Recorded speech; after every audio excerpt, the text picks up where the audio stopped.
The Chicago Bears released their 53-man roster today. Official 53-man roster, at least for now.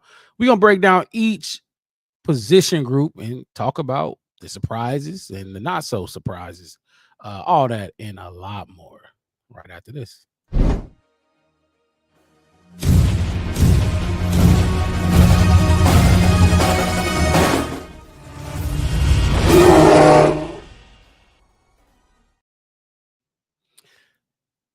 Wes, my boy, it's that time of year again. Yes, sir. 53-man roster. People getting cut, people getting sent home, people ending up on different teams. How you feeling, man?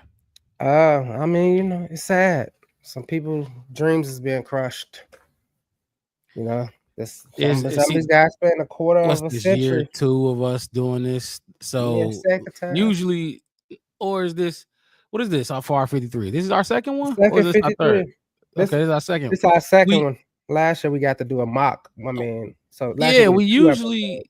That's what I was gonna say. We usually do our own 53 and compare it to what it didn't align that way this year, but we still gonna talk about what Ryan Poles, the decisions he made, and what came out today. I feel like if I'm just gonna think right off the dome, last year might have been a little more surprising. Yeah, or am I tripping? It was a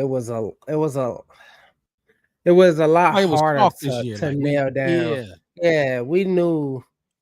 I think I even said it earlier on this year, like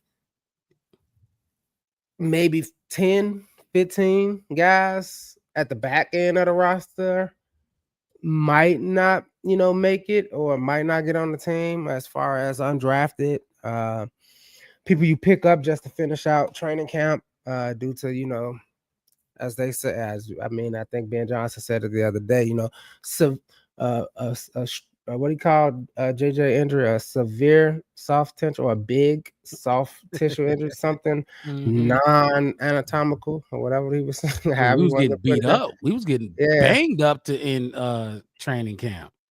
Yeah, I mean, they was playing hard. I mean, you see people was out there complaining about in the joint practices and all that, but they don't seem worried. I mean, I ain't really worried. A little surprised. It's a few. I mean, I have probably more surprises than anything on who actually made it over who, to be honest, or how many we carried in each group. Yes, that was also interesting. How many we kept at each position? Yeah. And then on top of that, some people. Go ahead. No, I was just on top of that. Then the practice squad came out, and I'm like, where they at? Where the guys at? Like I thought the 53-man cut was just, how they call it, just business. It was transactional. Like, don't worry, we got 15 more spots. We just couldn't put you on the initial 53. It's just I can't think of the word I was thinking of, but it's anyway, a formality. That's what I wanted to mean. It's just a formality. Don't worry about it. You're gonna put you on the practice squad. If we need you, we can bring you back on. Well, they tried to do that last year with Brett Rippon, and Rippon got snatched up by the Vikings. I get what you're saying, because some of the dudes we thought was gonna make it to the practice, they didn't get snatched up, and they still not on the practice squad. So let's jump into this thing. Look, hit that like button for us. Subscribe to the channel, the Black Bear Podcast. We go live twice a week, Wednesday nights and Sunday nights during the off season. When the games start being played, we do post game shows after each and every game. I'm your host, Mark Rob, with my co-host in the building, Chef Wes. Look, you can find us on Facebook, YouTube, and Twitter. If you try whatever platform you use, we will be there giving content. We on the road to 500, people. We on the road to 500.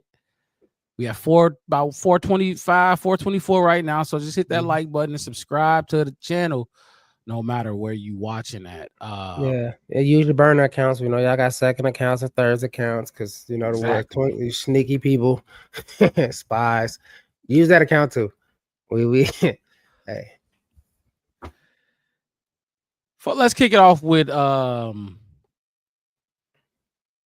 Mr. Ryan Poles himself, just introducing his thought process and how he went about cutting these these players, because this year some of his draft picks that we thought should have been cut before, they were cut.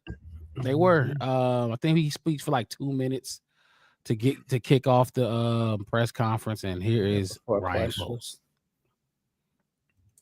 All right, started here. So obviously, tough day. Cut downs always are rough. Having those conversations with the guys. I'm proud of the 53 that we have set up going into the season. In terms of some designations, Jalen Johnson is going to come off NFI as he returns. IR designated for return is going to be Travis Homer and Amon. So they'll be down for 4 weeks. And then for Zay Frazier, a little bit of a complicated deal because he's going to go on NFI. He had a situation that presented itself in a category that I would say personal. As we dug into it, try to help him out, revealed itself as something that happened before he got here. So credit to our staff, finding the root cause of what he was going through. So he'll be down for the year, but he'll spend the time going to meetings in the weight room and with the medical staff, preparing for next season to get ready to play.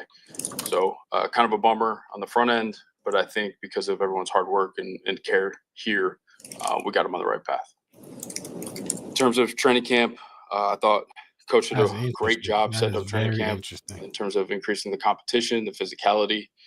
Felt like you could start seeing our identity take shape, even though we know that will really solidify itself as we get into the regular season. I thought it was very competitive on the roster. It made the cut down process difficult. I give a lot of that credit to the players that worked extremely hard, but also our coaching staff. The staff did a wonderful job developing some players, putting them really ahead of the developmental curve, and in place to compete for starting positions, backup roles, and making the 53, which is always a good thing. We'll always continue to monitor the league in terms of calls with trades, waiver claims to see if is there any way to help our football team get better. I think in terms of our team specifically, I know there's a lot of questions O-line. Feel really good about that position now. The backups, we're going to go with 10. That backup group has versatility, upside. Guys can plug in right now and play. And there's a couple guys that over the course of the year should continue to get better to help us in the future, this year or even down the road. So we're in a good shape there. And running back, that group's getting healthier.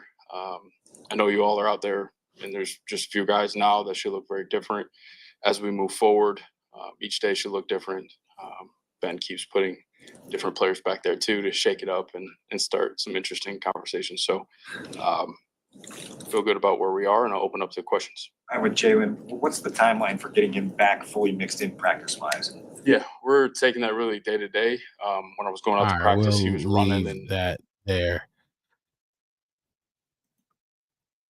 So he talked about some shit that, first of all, Jalen Johnson sound like he gonna be back for Bare Truth. Appreciate you, man. You already know. Talking about this 53-man roster. Jalen Johnson sound like he gonna be out there, man. He sound like he gonna be here. Be out there week 1, which is kind of odd to me. Not odd, it's just you ain't practiced, you ain't hit nobody, you ain't got that physicality in. But Ben Johnson talked about it. He one of them dudes who've been playing at a high level in this league for a little while, so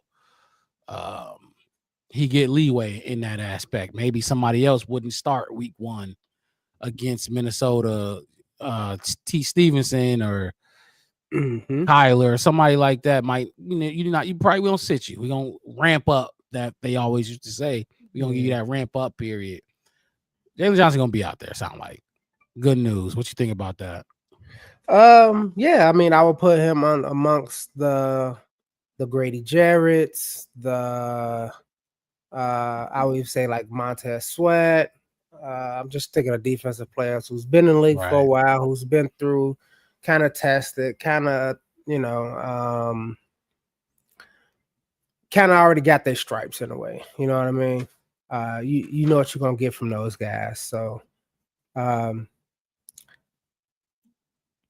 seeing that he on defense on top of that, and like I think Poe said it, and I think Ben Johnson has said it, and they both did press. So he's done it at a high level. Right. So his might not be there. I mean, if he's 100% healthy, right? His might not be there is, let's say 75%. That's probably 87% comparative to every other number one corner. I mean, I know a lot of people can bring up elite corners, but it's probably 6 that you can probably bring up, and the rest of them ain't quite on his level anyway. So him having a little slow start or even coming back and needing to kind of get into it, I think he's going to be all right. I mean, if you think about it, he actually hurt himself conditioning and training. So I'm not really worried about it. And like they said, with the depth pieces, and I know kind of a little banged up, but it's not like he's on the offensive side of the ball. So it's more reactive anyway, instead of being proactive, knowing timing, those kind of things that you would expect from, like, the offense to get into. So I'm not really worried about JJ that much as far as missing a little bit of time or whatever. And quite frankly, you seen it on last Friday against the Chiefs. We need Jalen Johnson out there. All the credit to Nahshon Wright for making his team, which we're gonna talk about in a little bit, but they was getting beat a little bit out there by them speedsters that Kansas City Chiefs got, and we looked like we missed Jalen Johnson. If Nahshon Wright and Tyreek was our guys going into the season, we'd probably be looking to upgrade coming into the offseason after this year. So they need him out there. It's good. That's good news. That's real good news, actually, because people were skeptical about whether he was going to be able to suit up. Another point he made, and then I will talk about this real quick and then jump into this roster. Zay Frazier. Very, very interesting. Now, from what I've been hearing, he just said it. It was something that, whatever it is it's personal. He said we'll categorize it as personal. So it wasn't like a for sure, like, yeah, that's personal. We ain't even get it. It was like, we'll say that. We'll call that personal. Like, whatever, we'll say that's a personal issue. Whatever it is, it happened before he came to Chicago. So maybe when they scouted him and they, vetted and everything, they missed it. Maybe it was something that or happened in that short period of time after the fact. I don't know, but it's just interesting and kind of tough. Another tough one for Ryan Poles. Now, 5th round pick is a 5th round pick. It is what it is. But we'll get into this roster a little bit later, but 3rd round cut, 4th round cut. Now you got a 5th round who basically redshirting for you. He's not going to play. Taking that Ian Wheeler type year where Ian Wheeler was able to stay with the team, rehab, get stronger, get faster, which Ryan Poles does for looks that go out there for him. But you ain't seeing him. We're not gonna see him. It's basically a red shirt year. This your boy. What's your thoughts on Zay Frazier? Not seeing him out there. We seen him a little bit. Remember, we told you it was exciting. He was on special teams. We seen Zay Frazier suit up. But with the cornerback room, we gonna talk about it. Zay Frazier's name gonna come up again. It's the cornerback room. He should have been. He was supposed to be in that room with them fellas. What's your thoughts on Zay Frazier right now? I mean, I obviously, I scoured the web to figure out what's going on with him and did some reflection.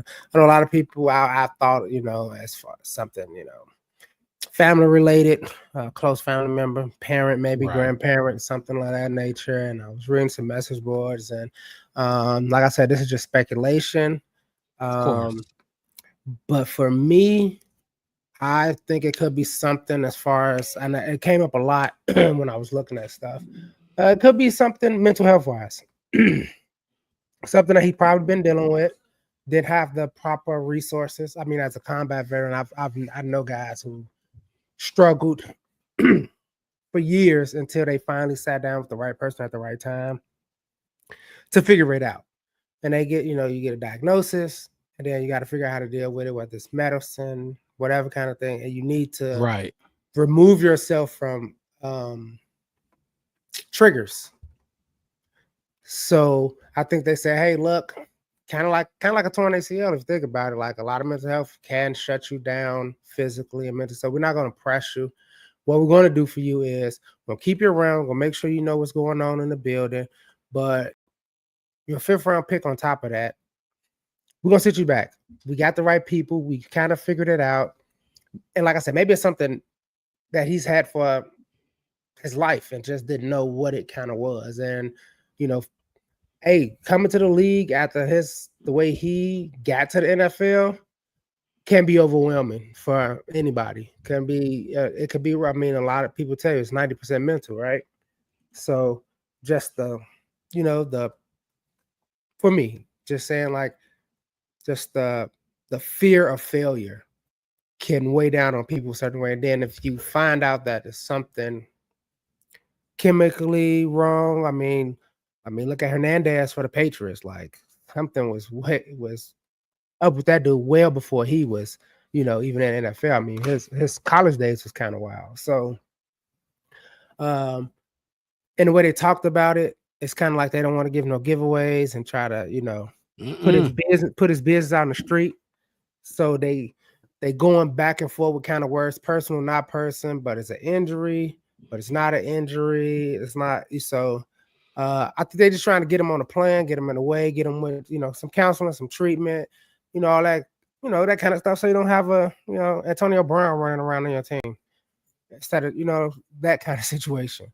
So if he's willing to do the work, that's what I feel. Like, if you're willing to do the work, get stuff right, whether it's medication, meditation, therapy, all that kind of stuff. Hey, take your time. Come back. We got you. Come back next year. Be 100% ready. Which, in hindsight, for me, okay, it's kind of like, I mean, given his, like I said, his talent angle, his ceiling, what he could be like sitting a good quarterback for a year and then coming back being better than he was before. So, very unfortunate. I'm extremely disappointed. Trust me, It's very unfortunate. We looked at the film. We looked at the film of all these rookies. He got the size and the physical abilities that we would like to see on the field, that Dennis Allen probably would love to have in his defense. Some of these guys he kept around, Nahshon Wright is kind of bigger, longer cornerback. It's just unfortunate. We gonna see a whole year is crazy, but it is what it is. He's on the NFI list, so we move on, and we're gonna talk about some of his replacements. What's up? Yeah, I'm just reading a lot of what Bear Truth is putting up there. For sure. He said it's something physical, could have been a torn ligament. Yeah. I can't see, like, I mean, we talk about players leaving for cancer. We like teams put out press. AC. What's up, AC? Like, we put blood clots. Damar Hamlin heart stopped on the field. Like, I mean, if it was something like that, just say. I mean, you already said he out for the year, so it could. Hey, look, you saying just tell us? Yeah, I mean, if it's a torn ligament, got a mole on his neck that came back, cancerous. So we got to look at that. We whatever it is. But for him to not play this year, still be in the meeting rooms, still be in the facilities, still in the weight rooms, still working out. They said that's he gonna do all, like you said, the whole Ian Wheeler thing. I don't feel like it's physical. That's my whole point. But I mean, okay. If you find something, an article, somebody saying that they found it, or saying it's a lower extremity, an arm, a neck, or something like that, I would love to see it, read it, and get some more clarity on the situation. I'm just saying that's what I found, as far as I could tell. Okay, like I said, look, we got replacements for him, so we're gonna talk about those and maybe Yeah. how he would have stacked up against those dudes. Let's kick it off, Wes. Let's start it off with the 53-man roster breakdown. We're gonna go position by position. You can pop that up on the screen if you'd like to. We're gonna start with the quarterback room. The quarterback room. Look, let me make this bigger so I can see it, because they kept 3 quarterbacks. They didn't keep 3 quarterbacks last season. Think that's interesting.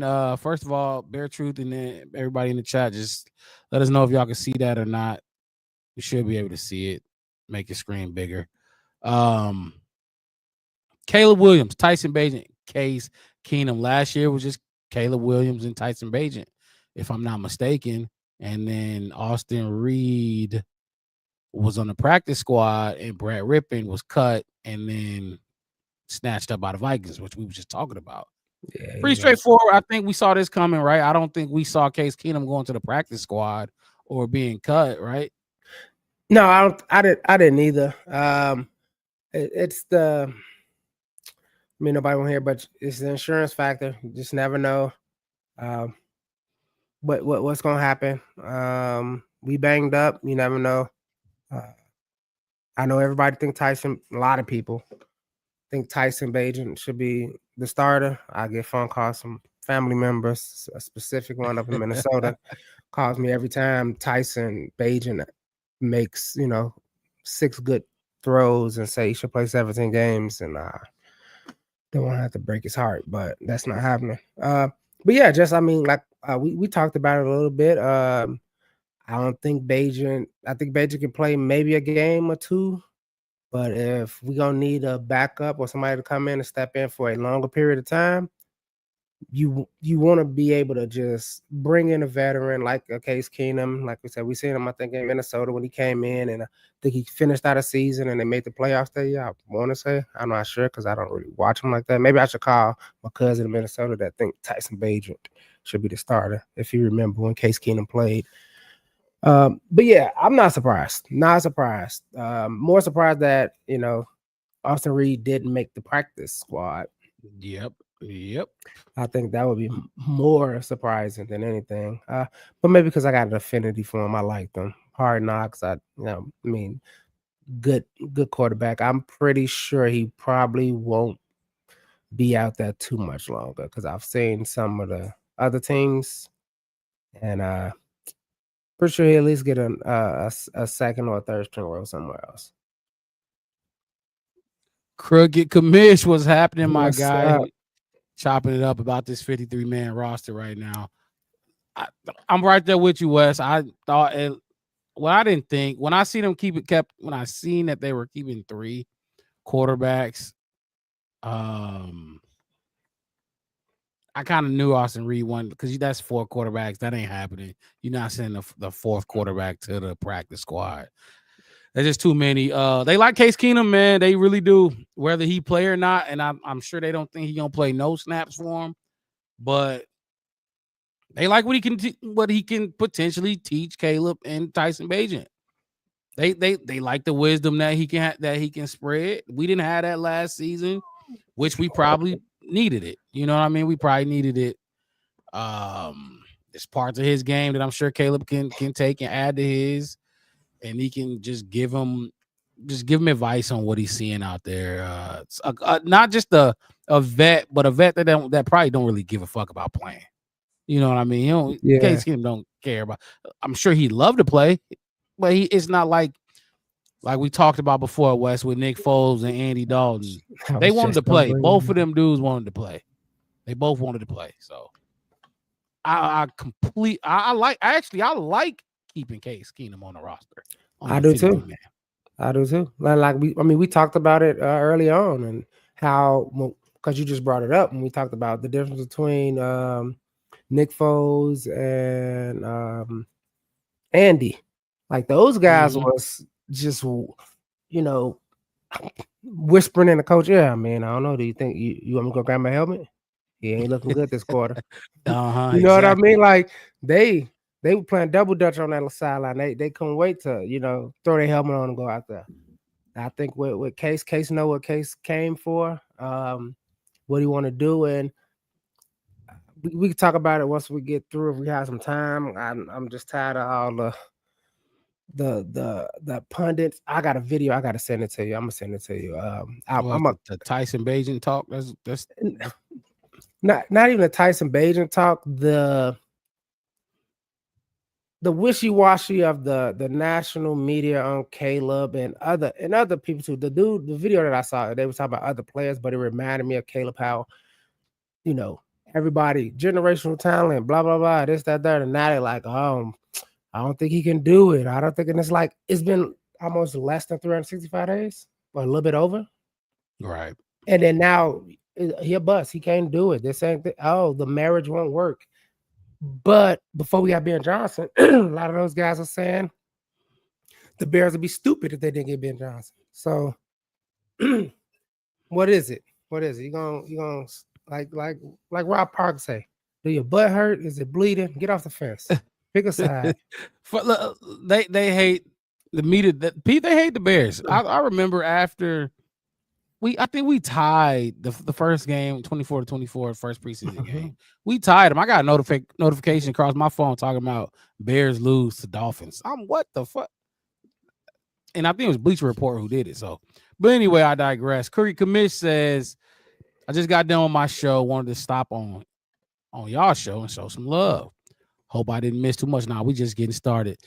Didn't know you had your own show. Put it in the chat or something so we can go over there and show you some love too, just as well. Maybe we can collab in the near future. Bertru said Keenum in a mentor role. Absolutely. Yep. Absolutely. Loved it. Like I said, not too much to say about that position group. A lot of these gonna be expected. We kind of seen them coming, and that's one of them. This next one though is interesting. And I can't wait to hear what you got to say about it. DeAndre Swift, Kyle Monangai, Roshan Johnson. We also have Travis Homer on IR. Scheduled to return. I think Post said that. If y'all missed it, he said it. Weeks. He'll be out 4 weeks. He's scheduled to return. Post spoke about it in his intro before he started taking questions. Originally, when I saw the list, Wes, and you remember when I hit the group chat up, I'm like, God, thank God Homer gone. Yeah, nah, that motherfucker just hurt. He'll be back. He'll come back. I guess that's why that's 3. Look, Richard Hightower, they love Homer on special teams, I guess, which is weird. He took some carries last season too, though. He took some carries. He was out there. I would cut the dude and let. I like the other guy that's on the practice squad, Britton Brown, better than him. Britton Brown made the practice squad though. Ian Wheeler was cut. That is very look. I don't think many Bears fans saw that coming.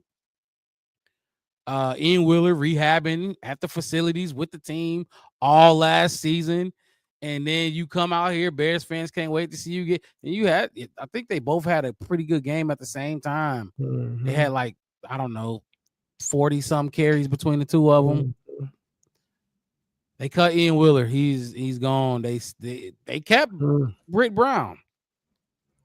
Did you think Britton Brown? Oh well, I'll let you go and get your whenever you're ready. Your thoughts on it. Did you think Britton Brown was better? Did you think who would have kept, Britton Brown or Ian Wheeler? I would have kept both of them in a way if I could have. There's some people on here think we have way too many linebackers for what we run. Are you talking about in the room, like on the 53, or are you talking about with the practice squad too? I'm talking about with the practice squad too. I would have like you said, I would have bumped Homer, and I would have at least had Ian Wheeler on a practice squad. At least. Like Wheeler. Yeah. I like Wheeler in the sense of the only thing that he didn't really do good was stay healthy. As far as when it comes to depth, when it comes, like I said about Bagent, if we get down to the nitty gritty, Yeah. we need to right now. I was just watching the pressers over again right before we came on the show, and I went back to the Swift presser that they did the other day, and it was like, hey, how does it feel to be the only running back out there on the field doing individual drills by yourself with just you and EB? Said it wasn't that bad. He didn't, chastise him too much because he was by himself, but it was a good workout, gave him some conditioning and all that other kind of stuff. Which is, what I'm saying. No Roshan was out there, no Monangai was out there. Obviously, like I said, Wheeler was I think Wheeler was cut. Britton Brown was waived, I guess if you want to call it, until he got to the practice squad. Homer's on IR, so Swift was out there by himself, and it was just like if I had to have two more combination of any other running backs that we had this training camp, I would have to have a Swift, Monangai, Wheeler, Swift, Brown, Johnson. Like I wouldn't see Swift, Homer, Brown. That it don't hit like, to me. It don't hit like I think it should. And with the whole Hightower, they like Homer on special teams. I think Jade Walker showed that he could play anywhere on the field. If you needed somebody explosive returning the ball or doing whatever, I think in Hightower's presser that he did today or yesterday, I was listening to his too. He even said, they even asked, like, hey, we saw Jade Walker out there with doing some good things on special teams. That he actually made the roster too, or was that not? Is that why he made the roster? Is that something y'all scouted out of him and saw? Did he do a lot of that in college? And he was like, Vegas, some scouts do scout stuff. They work, best scouts in the league. Yada yada yada. Something, whatever. Vague. It wasn't even that good. He could have did more, but he was super vague about it. But I think Jade Walker can feel a lot of spots other than just being a receiver catching the ball. He could take over that Homer duty on special teams, and he could, you know what I mean? That's what I'm thinking. I agree with you. I agree. Way I look at it, maybe he won't both, and maybe because look, like I said, designated to return. And if you see the headline said for now, this is the 53 for now. Yeah. Maybe he went because when we gonna talk about Amano, Agbagwamiga, both of those dudes are designated to return. When they return, two people got to go. It's that simple. You know what I mean? So we'll see. Yeah. We will see. Yeah, like I said. But you like Ian? I like not over Britton Brown. Oh, you like Travis, okay over Travis Homer. I'm just saying if I had to listen, let's say Swift, Roshan, Monangai, Britton Brown, Ian Walker,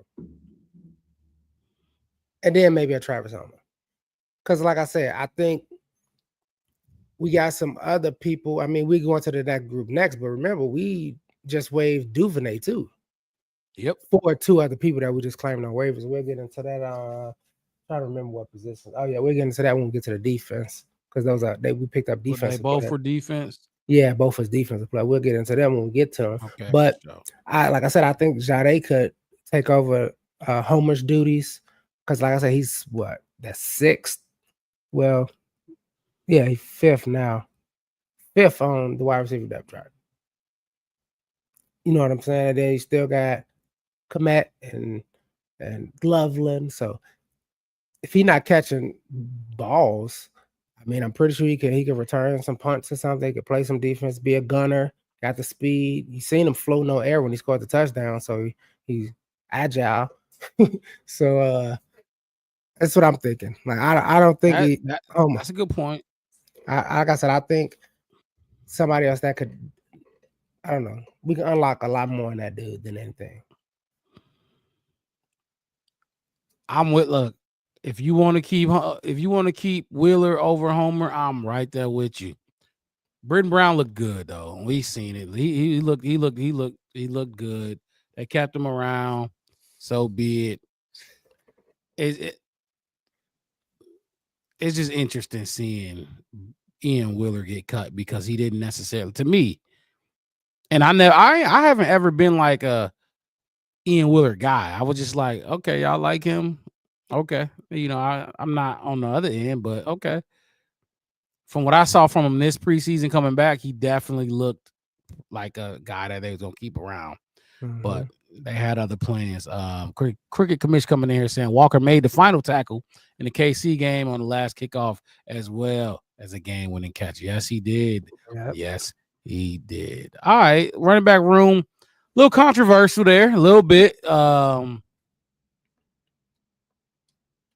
DeAndre Swift, Kyle Monangai, Roshan Johnson, Homer will be back. Those will be your 4 guys you trotting out there week to week.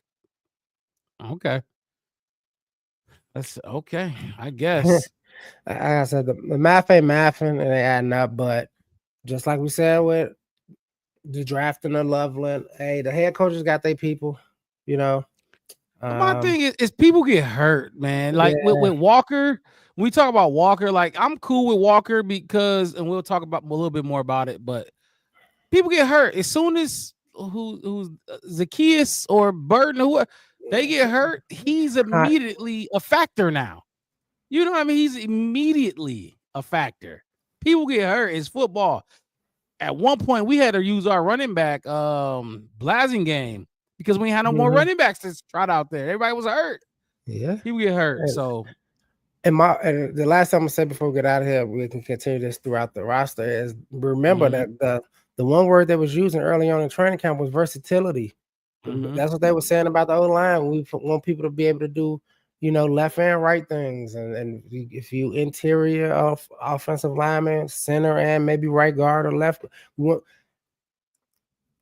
I said, to me, Homer is a special teamer and a special teamer only. And the only person that I think should only be a special teamer ever, this is I've ever seen it, well, maybe 2, is Dante Hall and obviously Devin Hester.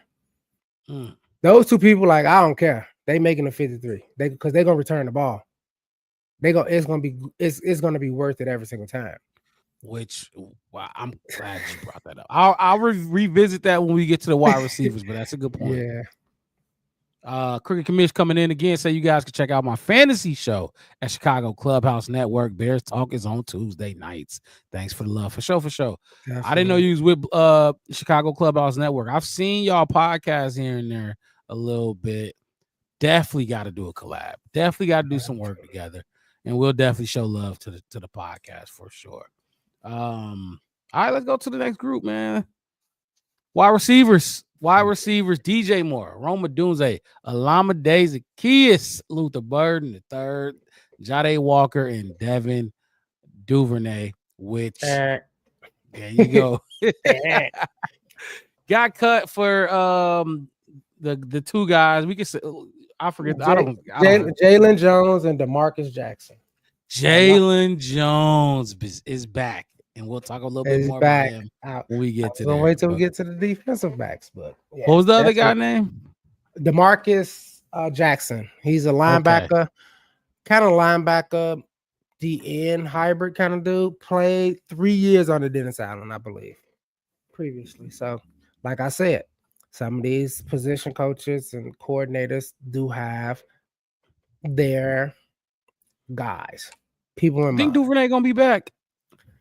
I heard a rumor. Or they gonna just say fuck it and say we can find a returner? Because that's all he gonna do is return. That's all. Right. You think they gonna say fuck it? We got a returner already here. Who is that returner? Tyler Scott gone too. AC, Cricket Commish, Bear Truth. What y'all thinking? While we talk about this, because right, who's how about since we in this group right here? Since we're in this group right here, running backs, wide receivers, there. I mean, some defensive backs return too, but who? Travis Homer when he comes back. Oh, like who gonna return kicks? You saying? Yeah, who gonna return kicks week 1? Say that one more time.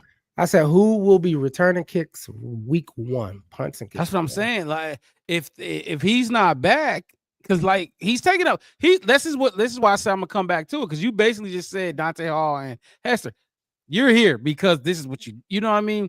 This is what he does. He's not catching any passes. Do you think it's like, okay, you taking up a whole roster spot, Duvernay?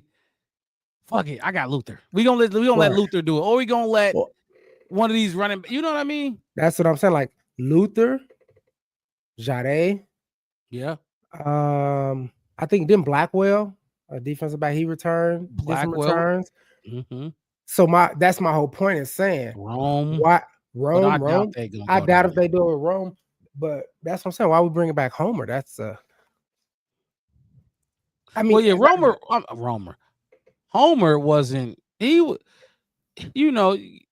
tackle and stuff like that. Get down the field, run. You got some speed. Got to have speed on the kick. I don't know. I'm just trying to speculate why. Because Homer wasn't really a return man, but he'd do it sometimes. But he was also just in line. Whatever. But I'm just trying to see why. That's all. Yeah, we'll see. We'll see. I don't think he's coming back. Okay. I heard some people who follow team, reporters follow the team, said, they had to make space, see what they're gonna do, look at the waivers, and like I said, maybe one of these defensive backs fall off, or like I said, maybe even one of the linebackers. Maybe, like I said, maybe that rookie Carl Jones Jr. don't officially make it all the way through. And when we get to the linebackers, we'll talk about why he's here. There's a reason he's here for sure. Yeah, like I said, like I said, I don't see none of this line really.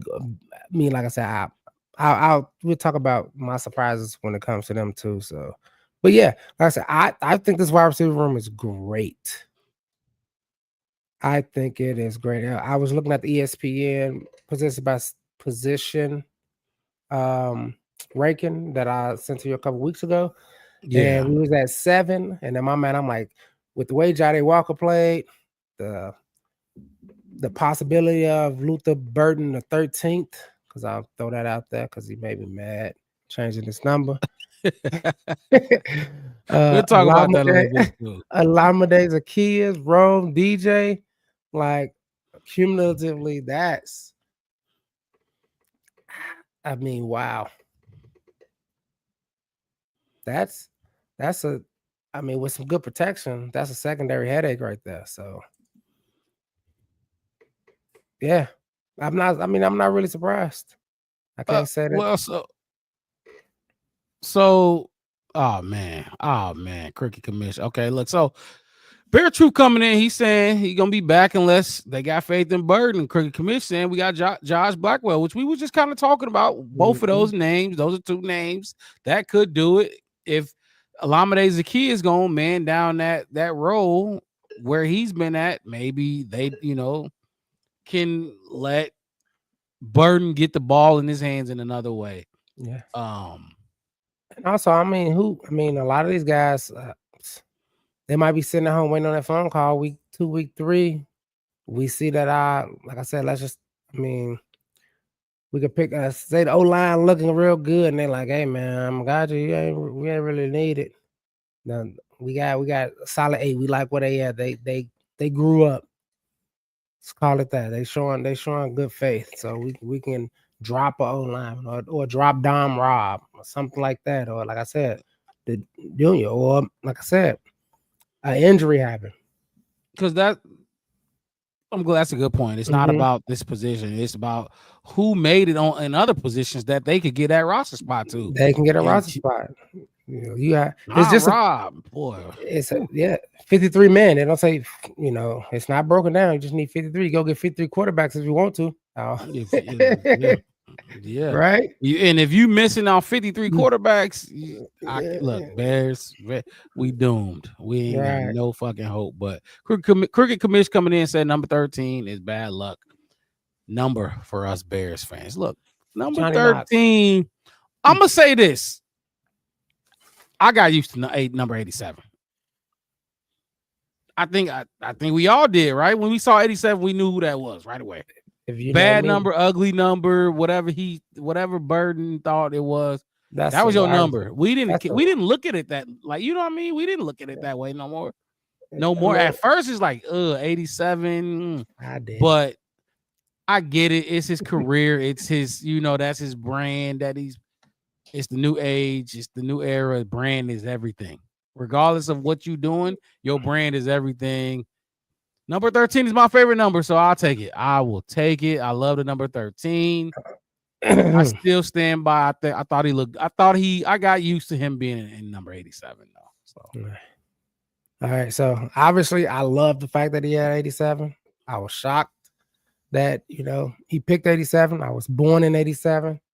I couldn't wait to get it. I was finna order it, but I said I was gonna wait till after week 1 to make sure he was gonna hold on to it. Yeah, Waddle, Muhammad. I mean, the only 13 the Bears said that was pretty good is Johnny Knox, I believe. He made a Pro Bowl wearing 13 for the Bears. But little known fact, that no building, or at least I think so in the US, I believe, it's architecture thing, no building has floor 13. It's some type of taboo thing that architects do. They don't have a 13 to go straight from 12 to 14. They don't designate a 13th floor in architecture. It's a little bit, and on top of that, 87 is a wide receiver number. 80, 81, 82, 83. 80 is a receiver's number. So if you're a tight end or you're a wide receiver, you wear 80 something. This whole nonsense of wearing whatever number you want to wear, wearing the same number on offense and defense. I wish we just go back. I mean, go back to Pluto being a planet, and let's go back to position groups wearing a certain designated range of numbers. Bear True said 87 a little too big. I mean, Dez Bryant wore the 88. What's his name? Lamb wear 88 now, and then Michael Irvin, 80. Yeah. Jerry Rice, Randy Moss, they 80s. 84 for Moss. I think Ocho Moss had another one. Ocho Cinco, Cinco, 85. One AB like 84. 84. Yep. Antoine Randall L. What was he? 82 for the Steelers or something like that? 86. That's a fact. No, there's no number 13 on the elevators. Nope. Really? Yes. Is my number like that bad to y'all? Look, I really I was watching something like a few weeks ago, and it was like some conspiracy thing that I ran into, and they was like, "Yeah, did you know Dez Bryant, Megatron? Like, look at all of Tom Brady's wide receivers: Deion Branch, Welker, Edelman. Like, come on, man. Yeah, it's. I think Edelman. T.O. Welker was my guy. 83, I think. 83. But 8. Ain't no 13 floor. No, it's an architectural taboo. You don't make a 13th floor. If that's crazy. If your building goes, if your building got 50 floors in it, it goes from 12 to 14, and then the rest up, bro. Chat, I didn't know that. I didn't know. Wow, that's my favorite number. 13 is my favorite number. I had a birthday on Friday the 13th. It went fantastic. Yeah, okay. That's interesting. Everybody's a taboo number. Sorry. Just want to throw that out there. Should have kept 87. But like I say, it started to, it started to look right on them. You 87, that's your thing now. That motherfucker couldn't wait. Burden is a social media dude. He is all about the, so, and I'm not, look, do your thing. But you knew he couldn't wait to get about that 87. Yeah. So it is. I knew. But I said I hope it I hope it grew up on him.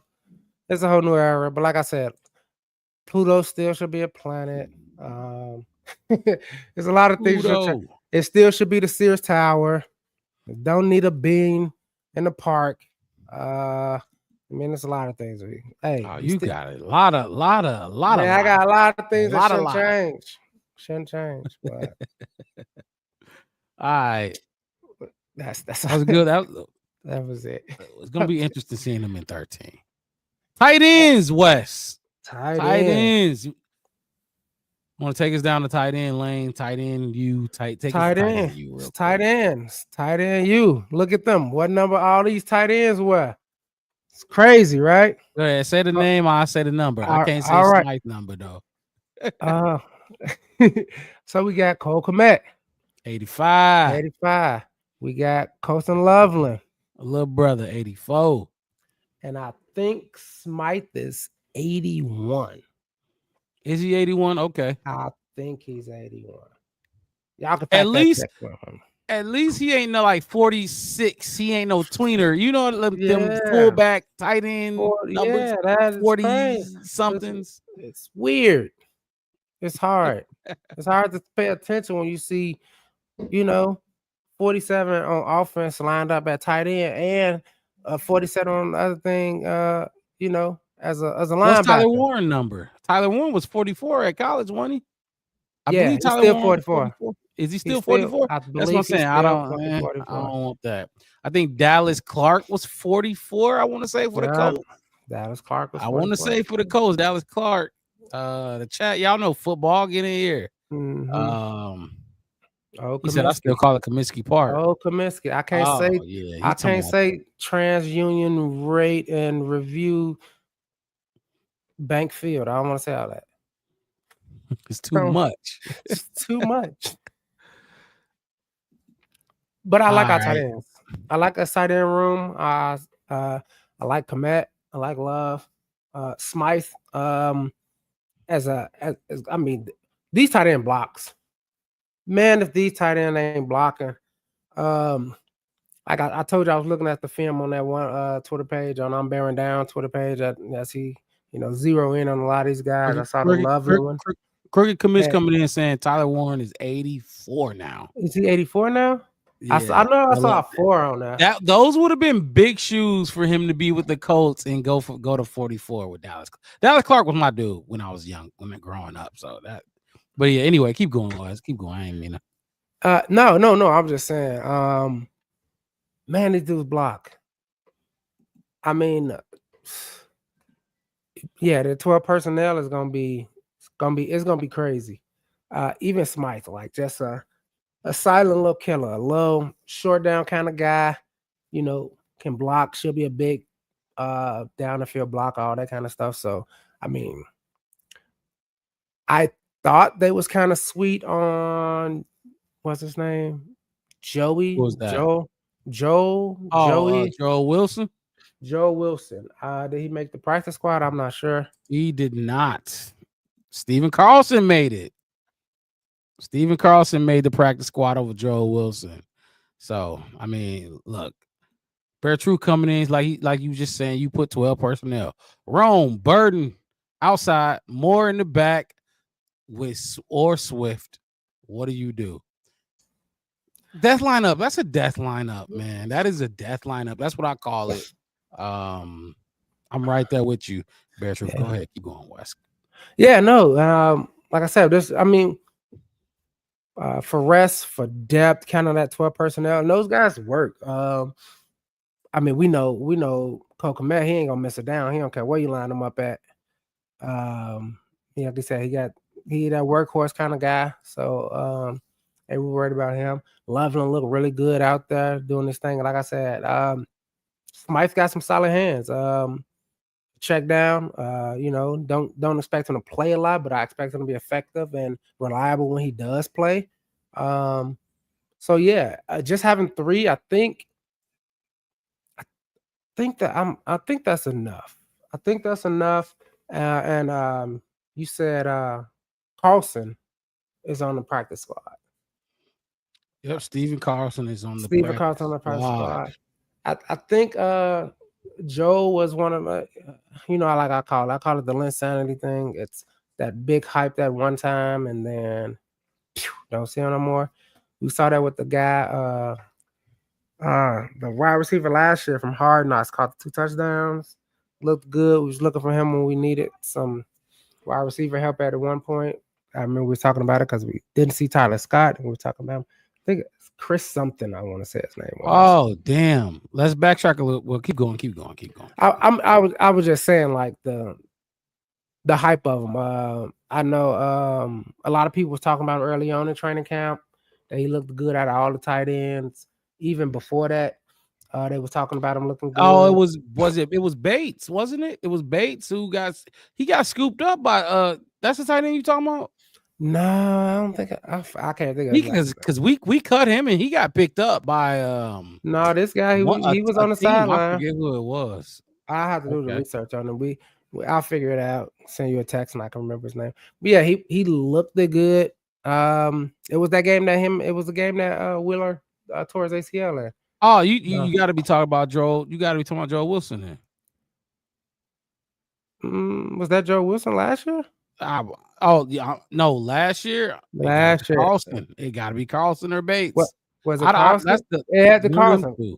What, Carlson? Is that the one that we still got? Yeah, that's the one we kept again. I thought his first name was Chris. Okay, well that makes sense then. But yeah, I think we're good there. I'll overkill. I think that's a really, really strong group. I think these last 2 groups is super, super strong. I mean, other than, like I said, quarterback, wide receiver, tight end. I think the numbers is good, solid. Just enough. Colin Johnson. Yeah, that's his name. That was a wide receiver. He was a big body. Wide receiver. Big body wide receiver. Big. Remember he caught the 2 touchdowns. I was thinking of him being like, no, he wanted tight end. I thought his name was Chris. I was just saying that's in contrast with Joe. Probably wouldn't see him no more. So yeah, and I think JP kind of because JP a big dude too. So I think we kind of forgot to. It's a couple guys we forgot to talk about in the wide receiver room. I do want to backtrack just real quick. Tyler Scott. We didn't talk about Tyler Scott being cut. We ain't got to talk about him too much. But do you think he will get picked up? Do you think he'll make a team? He's a speedster. Maybe the Chiefs. Nah. Rashee Rice out for what? 6 games? 9 games? Yeah, but you're gonna put him and Xavier Worthy out there at the same time, like, or you're gonna try to put mix and match them. The Chiefs. I mean, they do like speed. That's all they got, except Travis Kelce. Yeah. I'm just saying, like, I mean, he's played. Tyler Scott has played in this league. He was doing some good work in preseason. That's my point. He don't got enough on-field tape, and like I said, honestly, I'll bet money probably we'll see my cousin before we see him on the team. I mean, I'm just saying. I think that happens, and I know what you're looking for. Yeah, if you're looking for upside, then you got to go to Tyler Scott. Tyler Scott. Yeah. If you're looking for upside, yeah. But if you want to make the playoffs, or you trying to get somebody out there that got that, because I'm saying when he was out there, I mean, he had 1 catch for 18 yards last season. I just want Dante Pettis. Dante Pettis. Keep going. You know what I mean? Like like I said, 1 catch last year for 18 yards. And then the year, yeah. Remember, we was asking, we seen him. I mean, it just brings the question. He's making this team. No, this team. I don't know. Maybe the Saints, like you said, the Chiefs, maybe. I don't know. Maybe the Jets reunite him with Justin Fields. Maybe I don't. My whole thing is I don't see him making another thing. I can't.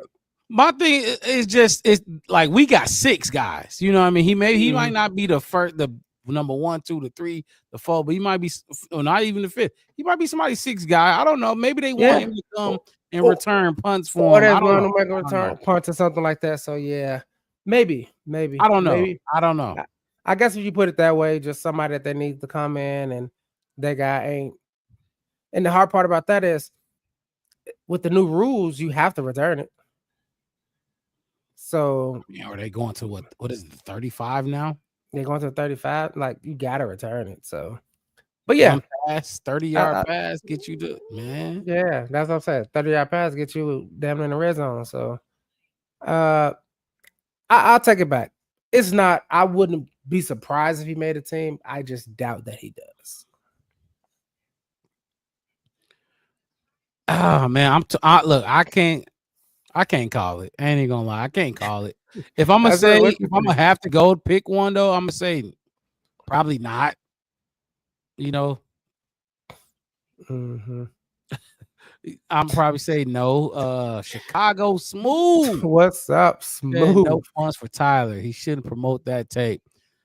Chicago Smooth, we ain't seen you in the chat, man. Before, appreciate you jumping in the chat. Hit that like button for us, man. Subscribe to the channel. We go live twice a week, Wednesday nights and Sunday nights during the off season. But when these games start, just like the preseason games, we go live after each game, recapping what we saw out there. Hit that like button, subscribe to the channel. You can find us on Facebook, YouTube, and Twitter. Man, I look. Fourth round pick. Fourth round pick. I just wanted to get Tyler Scott in there because he ain't gonna be here. We've heard about Tyler Scott for the last 3 years now, 2 years, whatever. Give him his farewell. Talk about him a little bit. Yeah. Move on. Another one from the wide receivers, J.P. Richardson. He made it to the practice squad. He was the early camp darling before that boy Jade jumped in there and did his thing. So I mean, they said he ran the best routes out of everybody. The only person that was actually messing with him was Alameda. Man, look, I went to camp. I seen they were doing one-on-ones. Couldn't nobody shake. That dude was one-on-ones. I'm talking about one-on-ones. I ain't talking about 11 because he won with the first team and none of that. But one-on-ones, he was shaking dudes. He was shaking dudes every time. Nobody else was doing it like him. So that's But all right, let's keep it pushing. We just did the tight ends as well. Let me.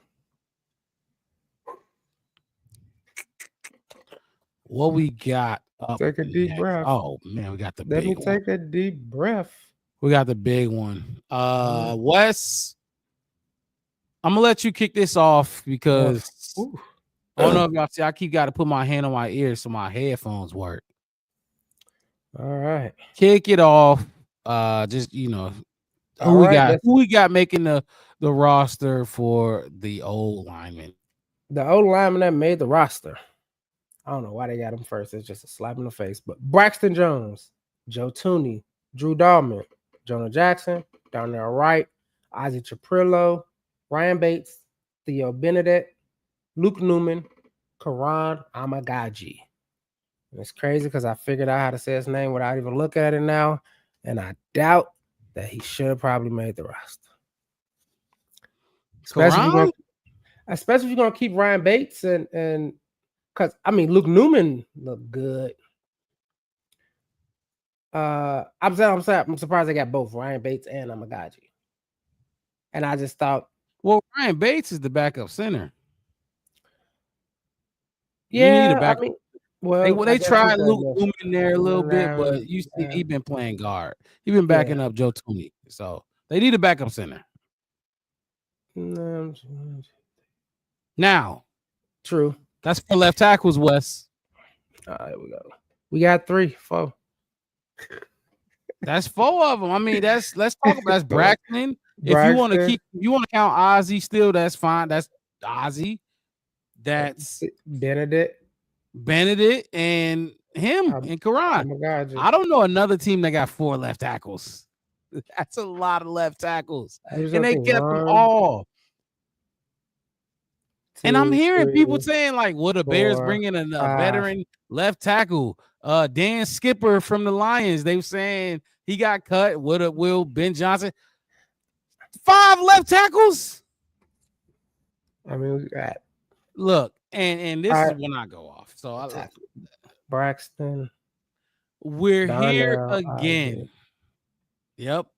Theo. I didn't even count Oh my Darnell. God. I'm just seeing how many tackles in total. Yeah. 4. 1, 2, 3. No, I'm counting 1, 2, 3. You got 4, 4 left. 5. It's 4 That's left. 5, ain't it? Total? 5 total? Yeah, and if you want to 5 Braxton, tackles total, if you want to Darnell, count Darnell, yeah, Ozzie, sure. Theo, Karan. That's 5 tackles. 5 tackles. Give me 1 second. Let me go ahead. Talk about the tackles, Wes. Go ahead. All right, so we got I'm counting 5 total tackles. And if I'm not mistaken, before we go into that, so obviously Darnell Wright gonna start at right tackle. And I mean, even if you throw Ozzie over there behind Darnell Wright as the right tackle, because that's what he played, basically out of college, you still got 3 left tackles. 1, Theo, and Karan. But then again, they've been working Amagaji, sub DJ. Amagaji at DJ guard. Acevedo, appreciate you being in the chat, man. Hit that like button, subscribe if you haven't. I don't remember seeing you in the chat. So look, we chopping it up, talking Bears 53-man roster, man. Go ahead, Wes. My bad. So they know. So I guess they kind of got it in a way. So Braxton, the way they got it was, I'm kind of looking at Braxton Jones left tackle, Joe Tooney left guard, Drew Dalman center, Jonah Jackson right guard, Darnell right tackle. Then if the second unit, if you want to call it, Ozzie left tackle. No, that's what I'm saying. Ozzie, I guess Ozzie would play. So wait, Ryan Bates would be center. Okay. So left tackle, you would say, let's say Theo Benedict. Left guard would be Amagaji. Okay. Oh no, Luke. Actually, Luke. Then Bates. Amagaji would be right guard, and then that's what I'm saying. Yeah, either and or. then Ozzie is left tackle. I guess. The only thing that bothers me about the whole thing is what I know you finna go on, so I'm just gonna light the fuse, and then when they get close to the dynamite, you can just explode because I don't even want to talk about it no more. It's one or two. It's one or two things. Yeah. I even wrote down in my thing on my notes is, do we still got Bear secrets? Because this last few pressers have been very, very vague. Early on in training camp, we praised them for being kind of transparent, letting us know we were getting like 75% transparency. We was like, oh, I want to get 85, 90. Now, that's what I thought too. I thought it was running that left guard, but so is Newman. So I don't know. Now everything is super, super vague and super, super quiet. And like I said, I listened to Hightower presser. I listened to Ben's presser, Ryan's presser. It was really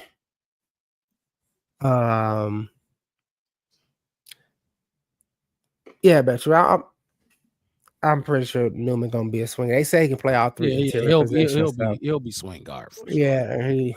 Yeah. But it just got real. And it's like, oh yeah, we're gonna have one. We're gonna have this and that. Yeah, I don't know. It's really interesting how they kind of like flipped the script right before the season. But then I started seeing Ben Johnson on some podcasts, some clips of him on podcasts and stuff, and he's like, I got something for y'all. I got a play for them. I'm looking forward to playing them. I got this. And it's like, you talking about revenge games. They asked him about going against the Lions again and all this other kind of stuff. And, what he's going to do this season. And he's happy, optimistic. like he got it figured out. And I don't know. I don't want to have egg on my face. That's why I'm like, at the end of the day, right now, we don't have a left tackle. I'm glad you ended with those words. We don't have a combined left tackle. We don't. And this is a theme. This is a theme that Bears fans need to understand and stop running away from. We don't got a left tackle. We was talking about a left tackle last year. We was talking about a left tackle the year before. And it's going to be a theme with the D-line too when we talk about these fucking edge rushers. We don't got them. They're not here. Why don't we have them? How many off seasons and drafts are we going to go through and we talking about this is the weakness and we don't go get them now? Look. Ryan Post spoke about him improving the O-line room. Rightfully so.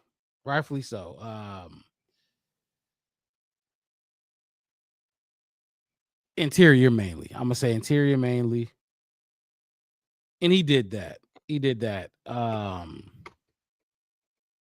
But we all know what's going on at left tackle. You're going to be the highest paid player on the O-line, and you have to be an athlete. You have 4 young guys, 4 young talents. It ain't no OG in there in that mix. You got a 3rd round pick from last year, a 2nd round pick from this year, a 5th round pick from a few years ago, and you got a undrafted, out of nowhere, undrafted free agent, Theo Benedict, who's thrusted himself into the second option. You don't see Jade Walker becoming the second option at wide receiver. Fuck no. Hell nah. We got dogs there. We got guys there. I ain't gonna say dogs. We got guys there. Theo Benedict just thrusted himself into at the second option for left tackle. At some point, we gave this man an extension, and I'm telling you, this shit is beyond me that we keep having the same issues.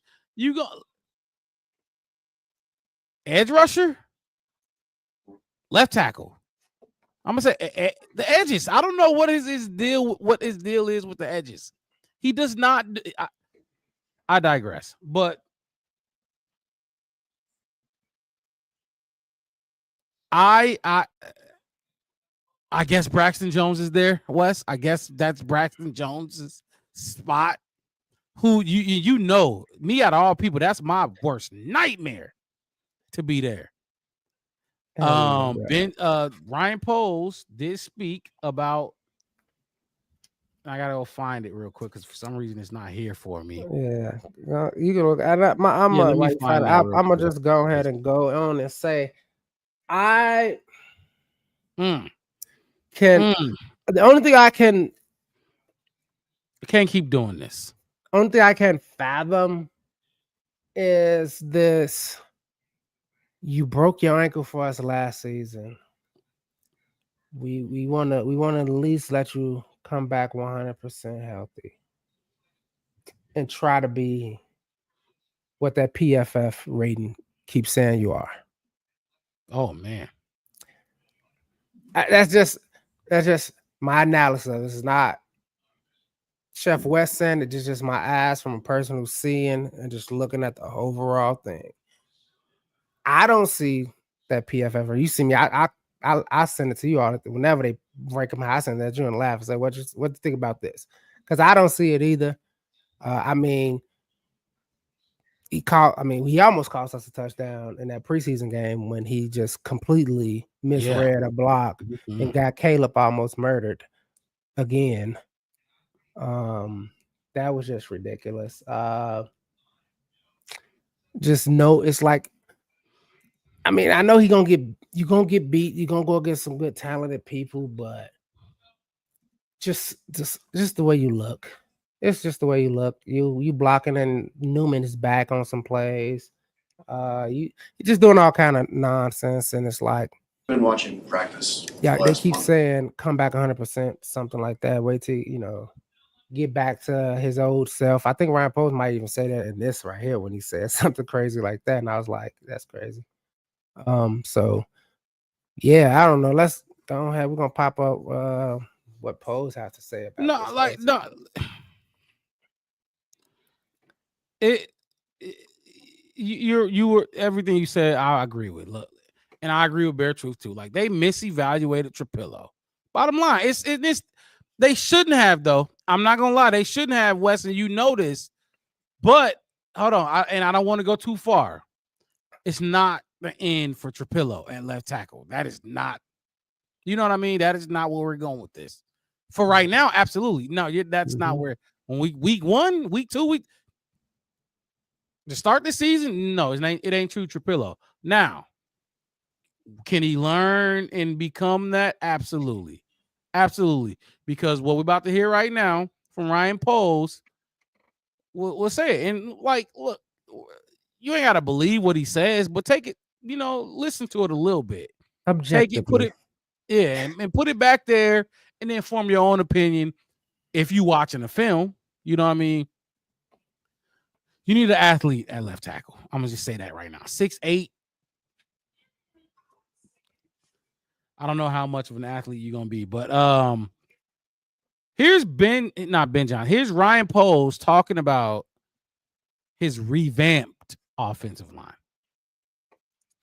Where have you seen confirmation of upgrades that you believed you had made?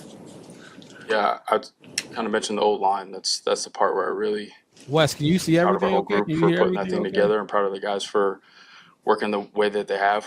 And even Dan Rochar and Kyle Devan, the time they put in with those guys, you can see that. I even think that KC game was pretty good in terms of how they held up. The pocket was pretty strong. So we've seen that in the run game. I agree. Really throughout training camp, you can see hip to hip, 4 numbers, getting movement. And that's going to be something we have to be good at to have success on offense this year. And I felt like you could see that throughout training camp and in the preseason games. Ryan, you said you're proud of the O-line. Would you have preferred the left tackle to have made himself undeniable during this competition, rather than, as Ben said today, like, we'll talk starters next week? Yeah. Great I question. think that's really part of Ben's process, just talking next week. But he said the last couple of weeks that he was hoping somebody would make themselves For known, sure. and it hadn't really happened. For sure. And I think what part of that is you're dealing with some projections with Braxton coming back from injury. So you're like, all right, how close is he going to be to his normal self? You have some young players that are developing. You have a rookie moving over to different positions. So there's a lot of projection built into that. But I think as it came along, they all got better as we went. And we're going to have a lot of different options at really both left and right in our backup, swings. And really the versatility in that whole back end 5, those guys can I play agree with multiple that as well. positions, which I think I don't know for sure, but we're up there in terms of how many different combinations we've rolled out there for the last 3 years. So you want to make sure you have insurance that guys can play and they can play multiple positions when you're, dressing 8 guys for a game. So we should be in pretty good shape. Is there So Ryan Poles said, and Wes, I've said this in every preseason game we've played, at least with the starters, when the starters came out there. I liked what the pass block was pretty good. The run blocking was even better. I gave them credit from what I've seen from them. And that's what Ryan Poles just spoke about. The pass blocking and the run blocking. He also said that they've had a lot of different combinations out there. A lot of different combinations of the starting 5, the big 5 that you need at offensive line. They had a lot of different combinations. You cannot have that. You can't have that. Joe Thuney ain't gonna come out and actually complain about it, but he made look, man. I need to know, is it gonna be him, or him? It's you got 5 dudes, it's 4 dudes over here, and I need to know how I should play based on how they play. I also said, Wes, I'm gonna let you go after this point right here. At the start of this, Wes, I know you remember. I'm not just talking out the side of my neck. I need somebody to just take this position, undeniably. And when I say that, make me forget about Braxton Jones completely. Like, I don't even want to think about Braxton Jones because you got it. You got it. Whether that was Ozzie, Karan, and then Theo came out of nowhere. We won't even talk about Theo. Ozzie, Karan, you got it. Fuck Braxton. He's now a swing. He's a backup where he should be, and he'll be a damn good one. But starter, let me know that you took that position. You came in because Ozzie, first of all, we're gonna talk about Ozzie. They gave you every opportunity to take that spot. Poles basically just answered that question like that. We wanted to see that, and he didn't see it. So it was other factors into it. I got another clip I want to play, but Wes, jump in there. I know you want to jump in there. No, just like you was just saying about how, I think the term was grab the bull by the horn kind of thing. But I think that was just I think that was just fire under the ass. I think that was just we just want to see who gonna do it the best. And I think, like I said, because after I heard Poe say what he just said, I think it's really not Braxton Jones. I think it's more of Hightower said it. If anybody want to, he talked about depositing money in the coach's emotional bank. Yes. How reliable can I rely on you? You keep doing good things and good things and good things, and they were all right, but it's like, but like I said, maybe if Braxton Jones was 100% with a better overall line, he could focus more on just what he's supposed to be doing and not having, like you called him last, obviously the Band-Aid band that was in there in that middle last. Well, see, Braxton better be like, I get he got to get in the swing of things, but he better be 100% if he beating them dudes out.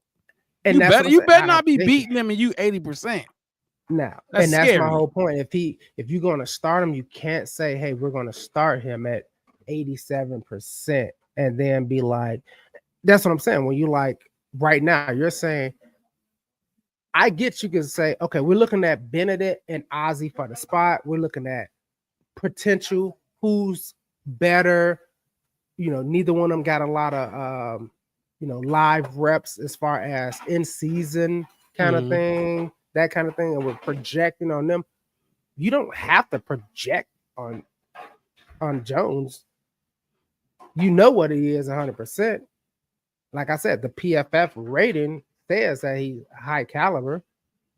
So if that's the case, just say it's him when he's 100%.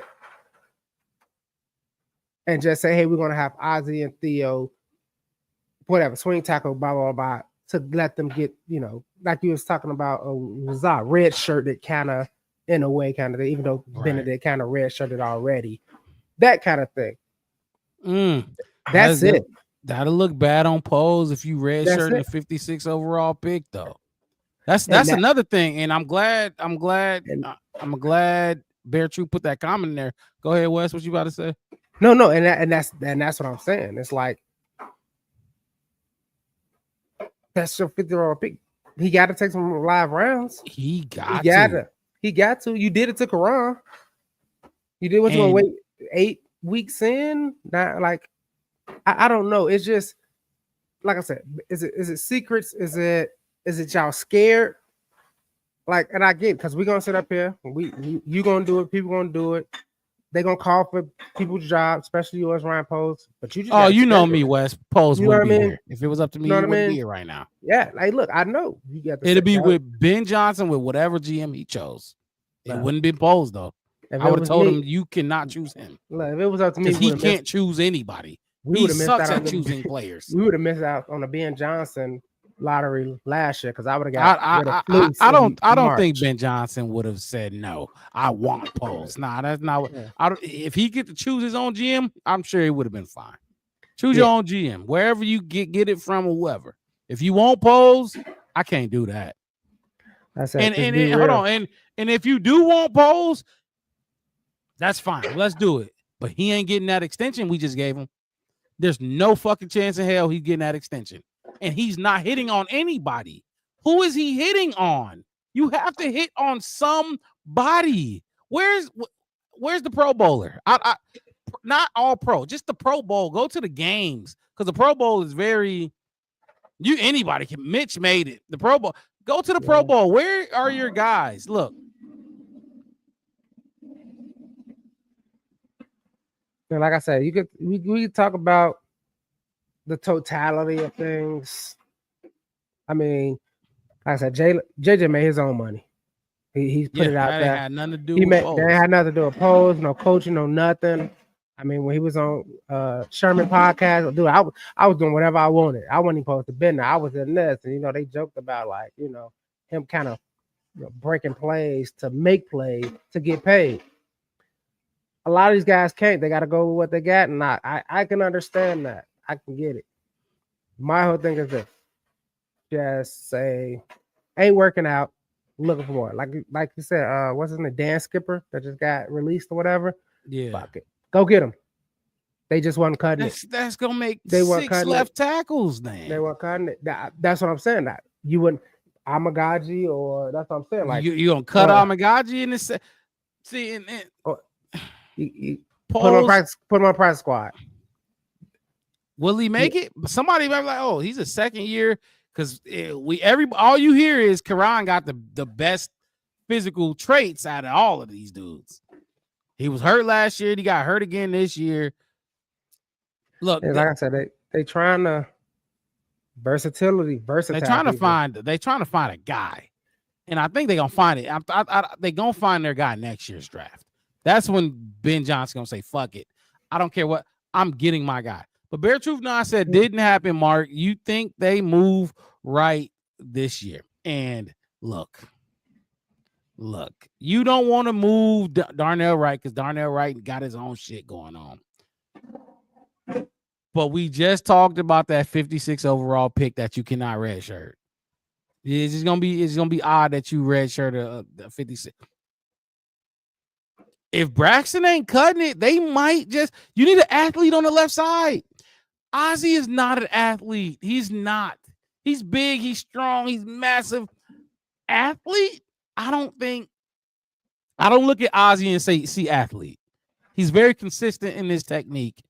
But athlete as a left tackle, you got to be able to stop some of the most athletic edge rushers.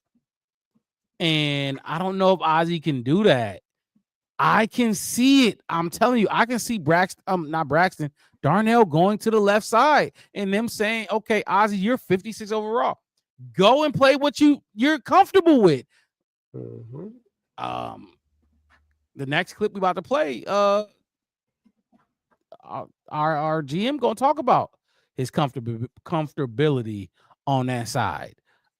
Actually, I'll just play it now. Get it out the way. Yeah. Polls on Karan Amagazi and Ozzie Tripolo.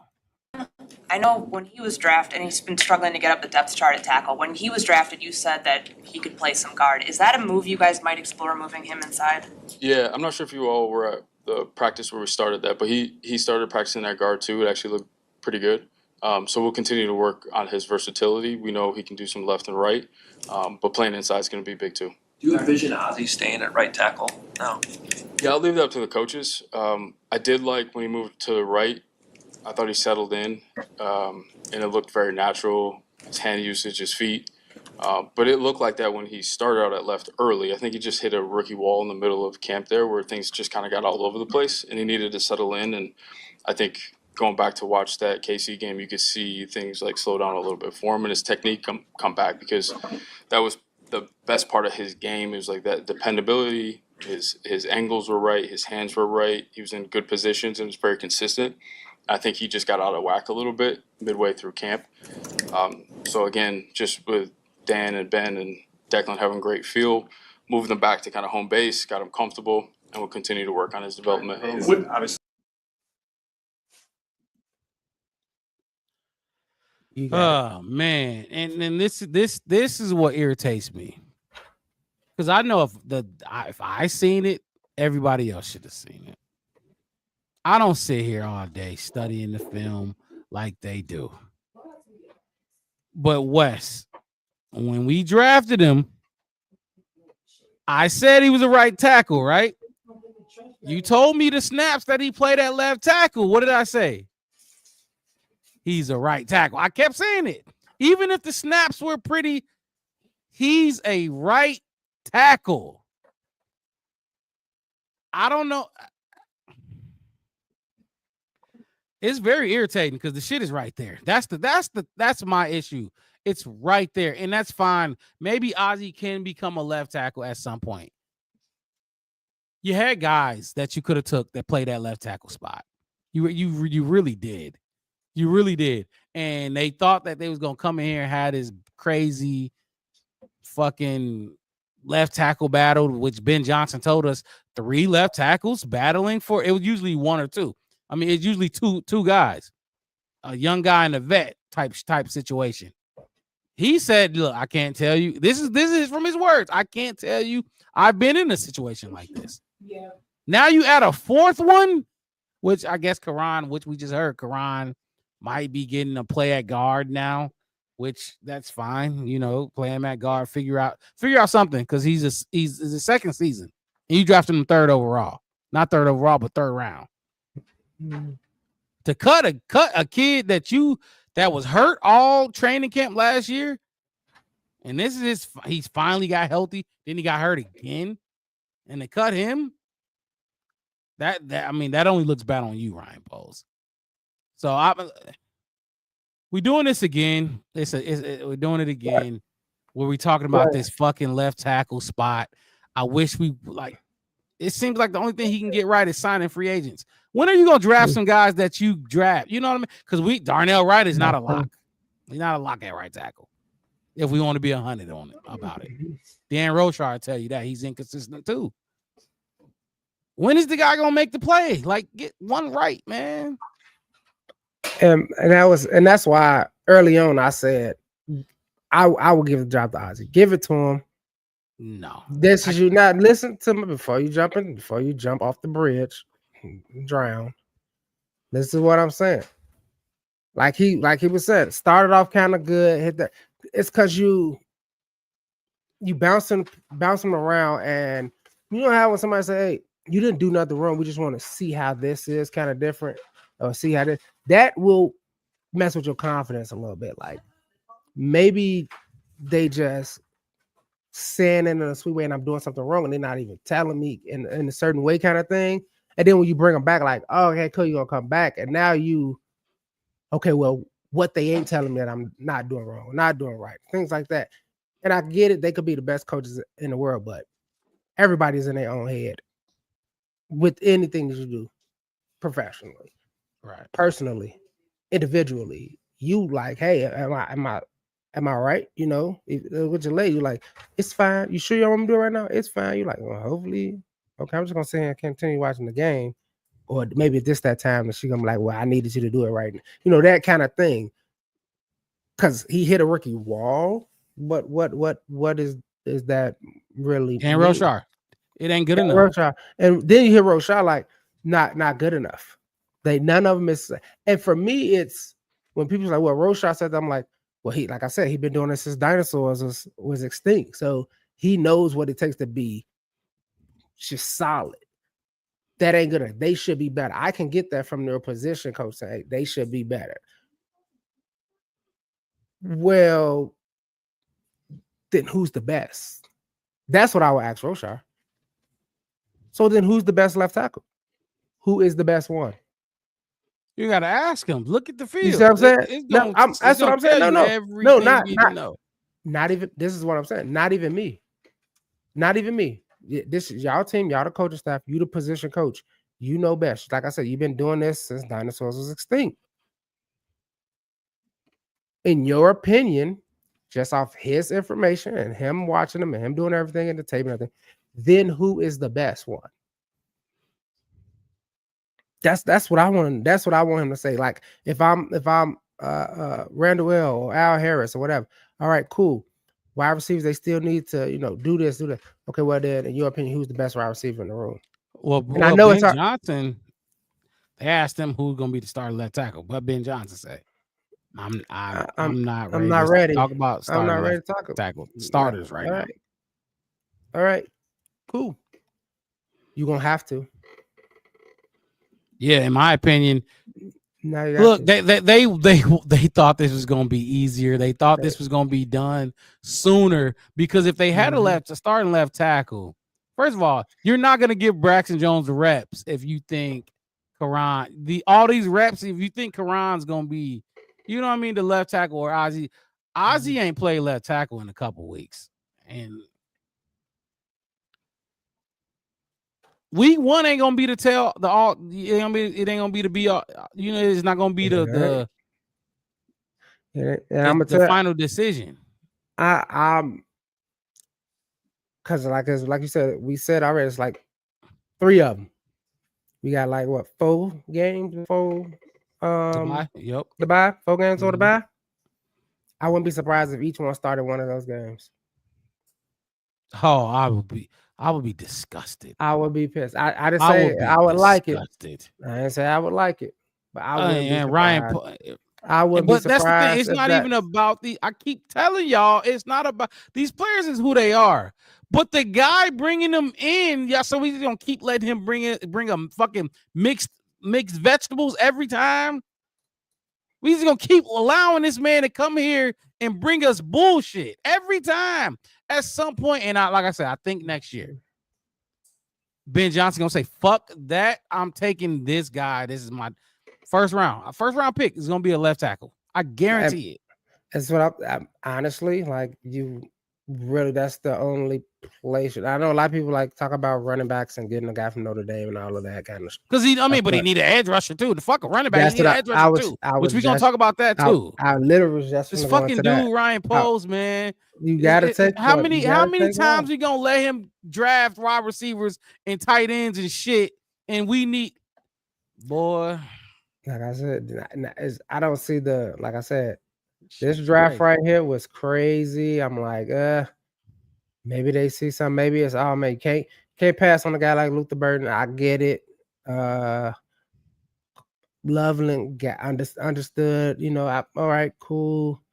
But man, and like I said, after when we got down to the Trapillo pick, I texted and said in the group, I said they don't pick the Trapillo guy. I think that it's just they should have never even had that pick. They should have just took Ursary at what was it? What was our second? Was it 39 or 41? Yeah, it should have been at 41, but we traded back. Like, traded back. What are we doing? You had it. Shamar, my boy Shamar was. You had it. The thing about it is, you had it. You know what? You know how it is. You know how when they, the guys, they run the ball back on a return or they get it open and they drop the ball right before the end zone. Yeah, that you had it. You had it. You had it, and you had a steal. You had a steal in Luther Burden. You had a steal in Luther Burden, and you're like, oh, we got to steal Luther Burden, and he's a dog. And that's what everybody said. We saw, we looked, we talked about it. We questioned it when it first happened. Like, we looked at it like, oh, that's a dude, that's a dog, that's a player you can't really pass up on. All right, cool. That's why we didn't get, running back right there. Cool. Now you take now you like, oh. Now you think you got something. Now you think you got the rest of the teams, 31 teams figured out, and all them people was figured out. Like, they just dumb. And like, we'll trade back because they're going to let the next great person, you know what I mean? Like, fool me once, shame on you. Fool me twice. That kind of scenario. Right. We were right there. And I thought it was. And after that, that's why I was just like, all right, cool. I'm just going to look at next best player at this point. But at this point, I'm not gonna get I ain't getting no ulcer over it. It's like I said, just put like I said, that's my thing. People want to keep letting them off the hook, but they want to quit criticize every player that's a rookie or every player that ain't even. But this dude has been here about to be 4 years and through Ben Johnson's entire tenure. And he gonna be keep getting called King Poles, and it really starts there. It really starts with him. Not even the quarterback, not even the head coach. It really starts with the guys and the players he's bringing in. That Vikings GM over there got hired at the same time you did, Pauls. You were actually going to go to Minnesota and take that meeting, and fucking George McCaskey said, I'm not gonna let you do that, and did what he did. And guess what? They're lucky they didn't take this meeting with you. They're fucking lucky. Because they're bringing in dudes that fits Brian Flores' scheme and dudes on the offense. They handling business. They are. And we keep, like, at some point, we got to get over this hump. We got to become 10, 11 win team. And we got to have some Pro Bowlers. We don't have none. Jalen Johnson is not his guy. What year? Just one. Just give me one. Kyler, please. Because it ain't going to be Jaquan Brisker. Please just become a Pro Bowler and help this fucking man out. Otherwise, he has nothing. He ain't got shit. And that's the fact. Those are stats, facts, everything. The proof is in the pudding. So that is the O-line. Any last points you want to make on this O-line group? No, because we finna spend an enormous amount of time on the defensive line anyway. Let's just get it over with. But it's the same thing with this group. Go ahead, kick off the D-line. D-line. All right. So the defensive linemen that made the team are Montez Sweat, Grady Jarrett, Javon Dexter Sr., Dayo Adembingo. Okay, Adingbo, whatever. Austin Booker, Andrew Billings, Chris Williams, Dominique Robinson, Daniel Hardy, and Shamar Turner.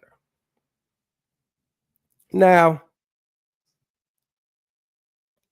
I'm surprised mainly about Dom Rob and Chris Williams. To me, they seem like place fielders for now.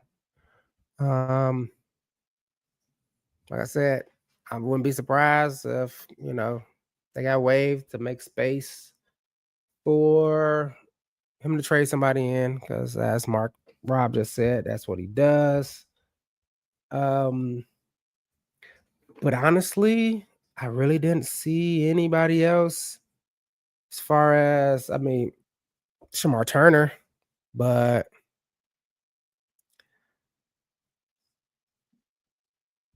he injured.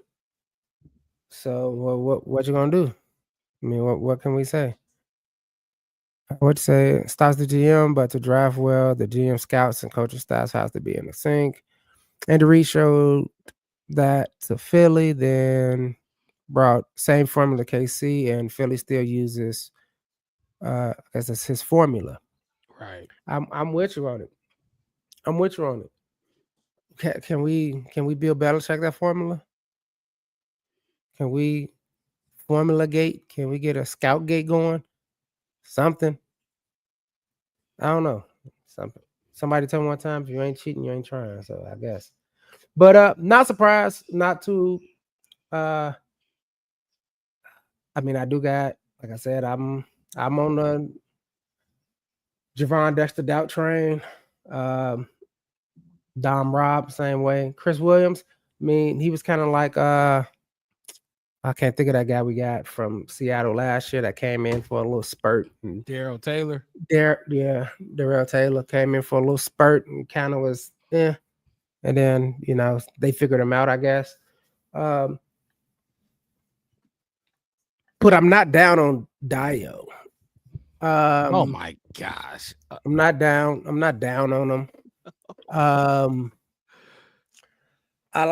One thing I do like about him is his motor is there. Javon does not have a motor. He's just a traits on a piece of paper. How you watch him? I mean, you know how I go, Mark. You don't stop playing until the whistle blow, and you ain't gonna win every 1-on-1. I mean, you're supposed to try to win all your 1-on-1s. I know what perfection means and all that kind of stuff, but for like those Shamar Turner guys, those Khalil Macks, those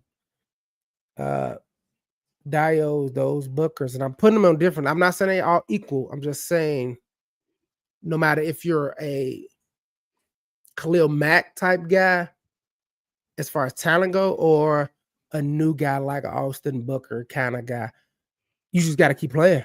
You got to keep pushing. If it ain't working over here, get off. Don't get held up and get stopped. Find another entry point. Go off and come back around a different way. I mean, I saw a play against the Kansas City. I think it was like a screen kind of pass to the running back, and I saw Andrew Billings, who is probably 3,000 fucking pounds, running up the field, dude. And Javon Dexter was standing still, trying to chase down a running back, just moving.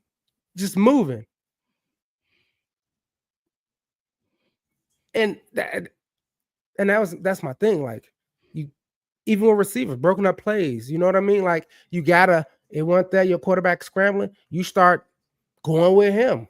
You got to keep going until the whistle blow a flag. Scramble. This is defensive scramble drill. Okay, they got past. All right, they got 3. You can come from back. We seen it with our man. He on IR when that's how we kind of won the game. When he, what's that, the Bills? That was the Bills. When he, from behind, ran down Frank Gore Jr., caused the fumble. That's how you win. Just not giving up. That's why I said I'm not super down on Dio, because he just kept stop moving. Is he an elite edge? I probably doubt it. Don't know. We'll see. Could be. Not, like I said, I'm not down, but just that. All right. Couldn't get off the block, coach. I'm just gonna stand here and hug this offensive lineman. They doubled me, so I'm gonna just sit here and stand with these guys. The ball went past me. I am not going to turn around and run upfield to try to help out, because people like to cut back and they can't see from behind. You can still make a play, dude. It's like he's there for that first 3 to 4, 5 seconds. And if he ain't made known and ain't got no action, sit. He done. You look at Dio, can't get it. He get off, run around, try to come up. Especially if the ball ain't thrown, put his hands up. Like, you don't put your hands up to try to bat down balls. I've even seen him get a decent amount of pressure up the middle on a double team, and not even put your hands up. You see, Chris Jones, he don't always beat this guy either, but he'll try to squeeze in and just wave his hand as a distraction. Like, it's other things you do. It's that kind of thing where you say it's certain stuff that don't show up on the stats sheet that can affect the game, and he don't do none of those things. I'm sorry.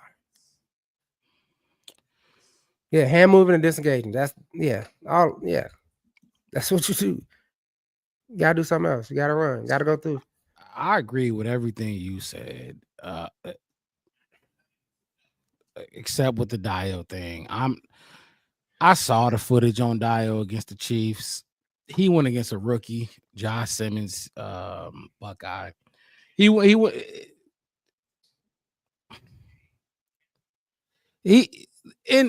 From what I saw from Dio, I didn't even see this all season with the Colts. At least the footage I seen when he was with the Colts.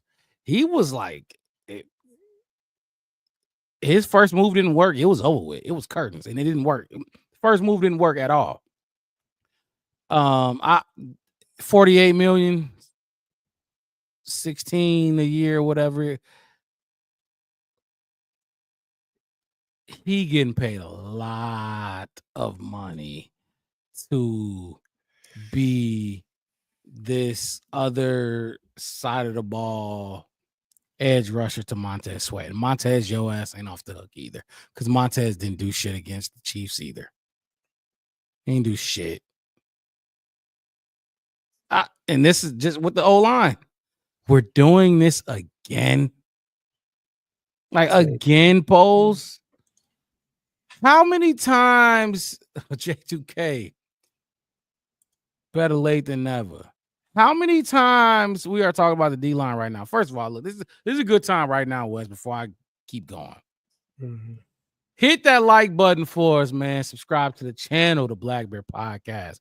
One word, no spaces. I can't tell y'all that enough. The Black Bear Podcast. I'm your host, Mark Robb, with my co-host at the bottom of the screen right now, Chef West. We go live twice a week, Wednesday nights and Sunday nights during the off season. When the season starts, Monday Night Football, baby, we gonna be right here telling y'all exactly how we feel about what we saw out there.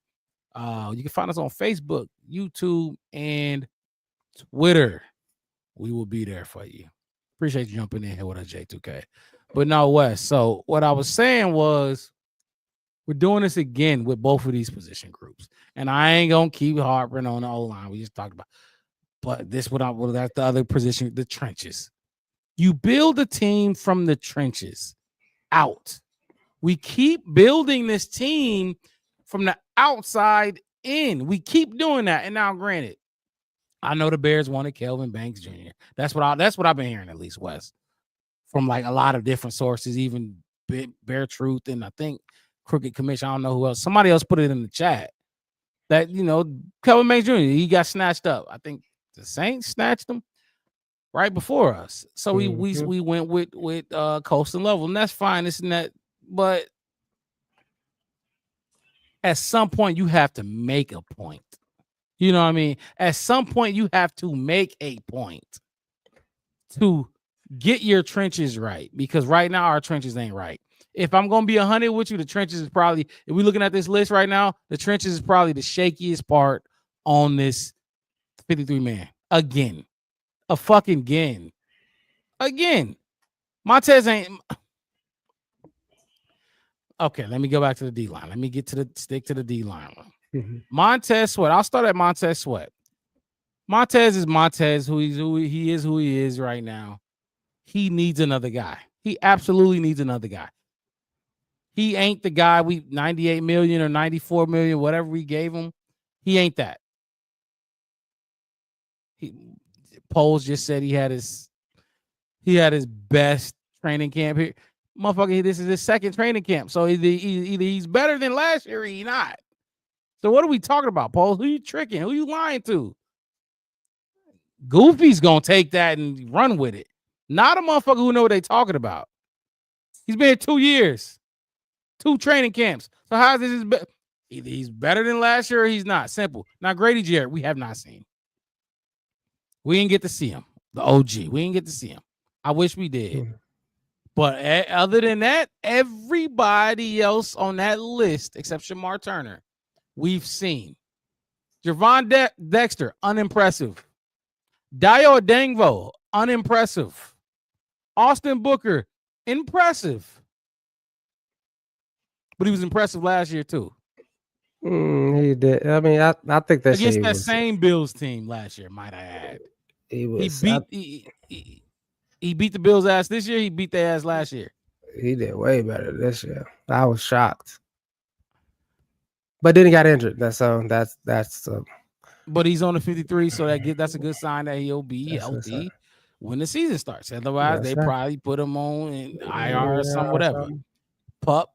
I don't know. I don't know how to exactly. Andrew Billings. Seen a little bit of him. I've seen what Billings, if I'm really gonna be honest, Billings is the best D lineman on this list from what I've seen in the Bears uniform. Chris Williams, I'll take Chris Williams over Zach Pickens. I'll tell you that. 3rd round pick Zach Pickens. I'll take him. Give me that. Dominique Robinson should be gone. He should be fucking gone. I will who we cut. Give me Ian Wheeler. Give me Tyler Scott. Give me who else we didn't fucking cut from this team to keep Dom Rob on this goddamn team. Like, let's be could have kept Duvernay. Hey, we could have kept Scott Daly, the the good Scott long Daly, which- snapper that's been great which for us. As a he's long on the snapper. bottom of the screen as well. But Daly and Duvernay might still be on this team at some point when the season starts. Mhm. Because we ain't got a long snapper right now unless we use the, but my goodness, Wes. What? And I ain't even been able to look at the chat because I'm full screening it out, looking at zoomed in on his goddamn roster. What about trading back with the Rams for left tackle Josh Simmons in the first? Look at this.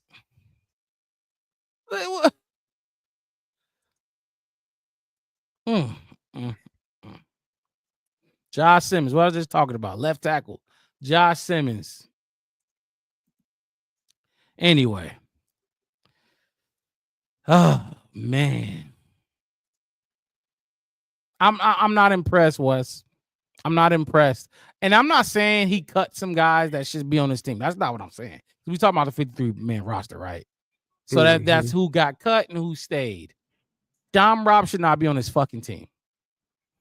I guarantee he won't do anything in the season. He's just not gonna make an impact. And yeah, I can say this. And then game 1, he comes out there and get a sack, maybe even fucking 2 sacks. It's a 17-game season. These dudes disappear just like that. Very underwhelming. D-line, very underwhelming. The only one I got high hope for, or even any hope for, is Grady Jarrett. And I know he's an OG. So how much left can he really give us for real? So J2K coming in. Like I said, go ahead. Minus. I see improvement from Booker. As far as I'm not even talking about stats, I'm just looking at what he did, what he was out there doing, how he was moving. A little bit more to go. I ain't gonna put up that. But the interior, I mean, like you said, those some old guys. I got faith in Grady. I got high hopes and good faith in Grady Jarrett, and Billings. I mean, if we look at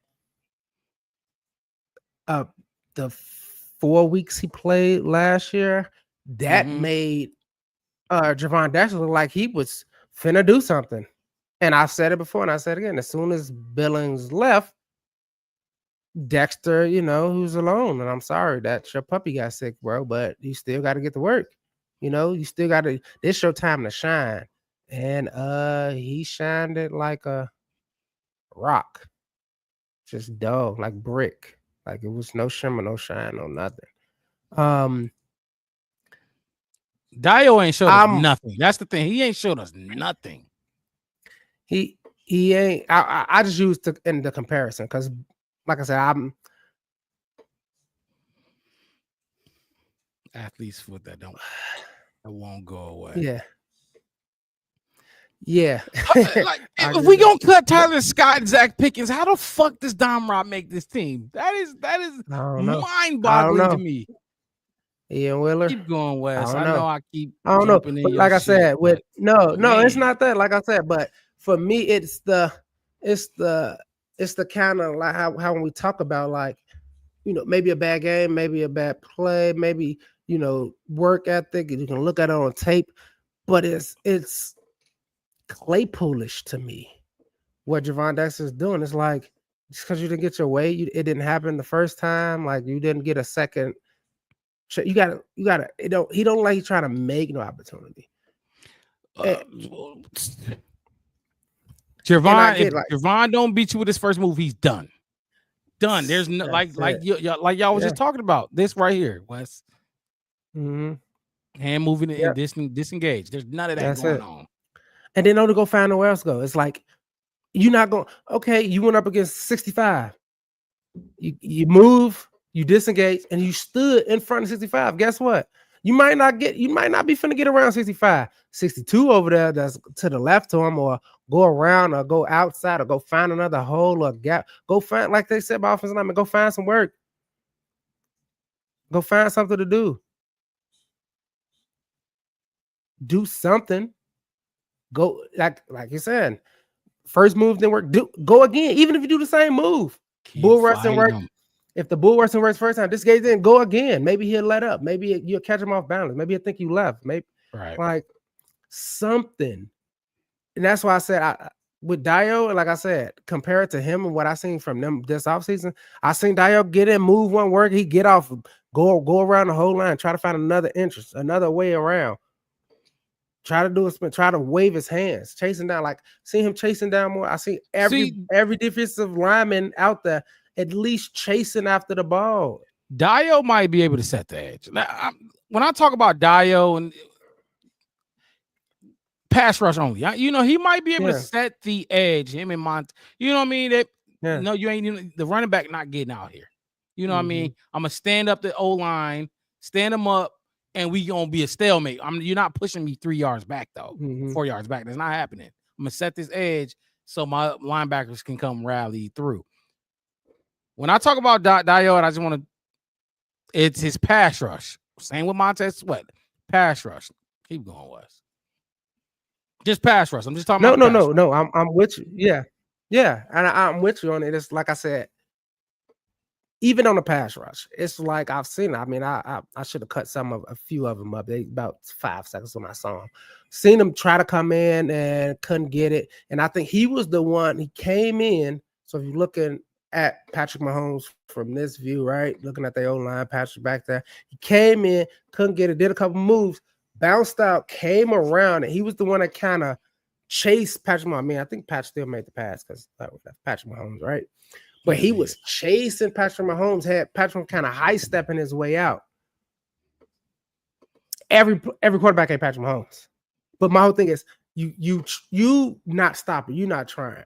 You know what I'm saying? Like, quarterback's gonna scramble, and we talked about this before. Like, even if you can push that quarterback in pass pro into one of your other guys, like we talk about Billings and Grady pushing that pocket, forcing them out. I think it's give them more, and the same thing with them. They gonna make that pocket and collapse it in, and that's what I'm put hoping. Them hands up, make them kind of, you know, that. Can't do nothing but put their arm over the line and throw it up and make it an awkward pass. So, like you said, we get more than one secondary player. Kyler Gordon. I mean, gonna talk about Jalen. Maybe put out. I don't know. Somebody. Kevin Byard. Fuck it. Kevin Byard. Right. Yep. Somebody. You know, doing something. I think about it in this. Yeah, I think about it in the sense of Jonathan Owens.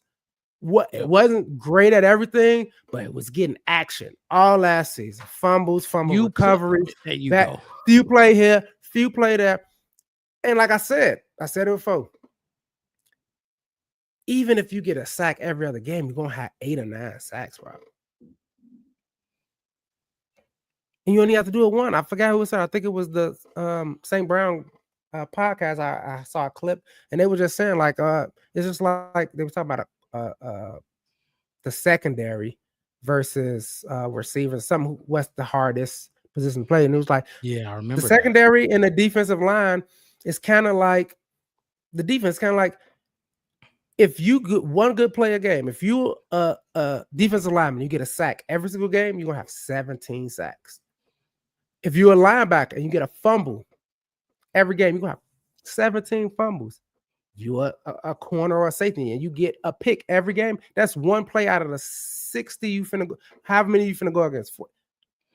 You're gonna have that's Pro Bowl probably. Like, I mean, Devin Hester, when he had 13 returns for touchdowns, 16, something like that, close to 20 in his career, and that alone put him in the Hall of Fame.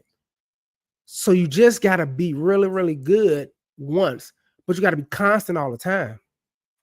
And that's what Javon Dessage not doing. He not working. The motor not there.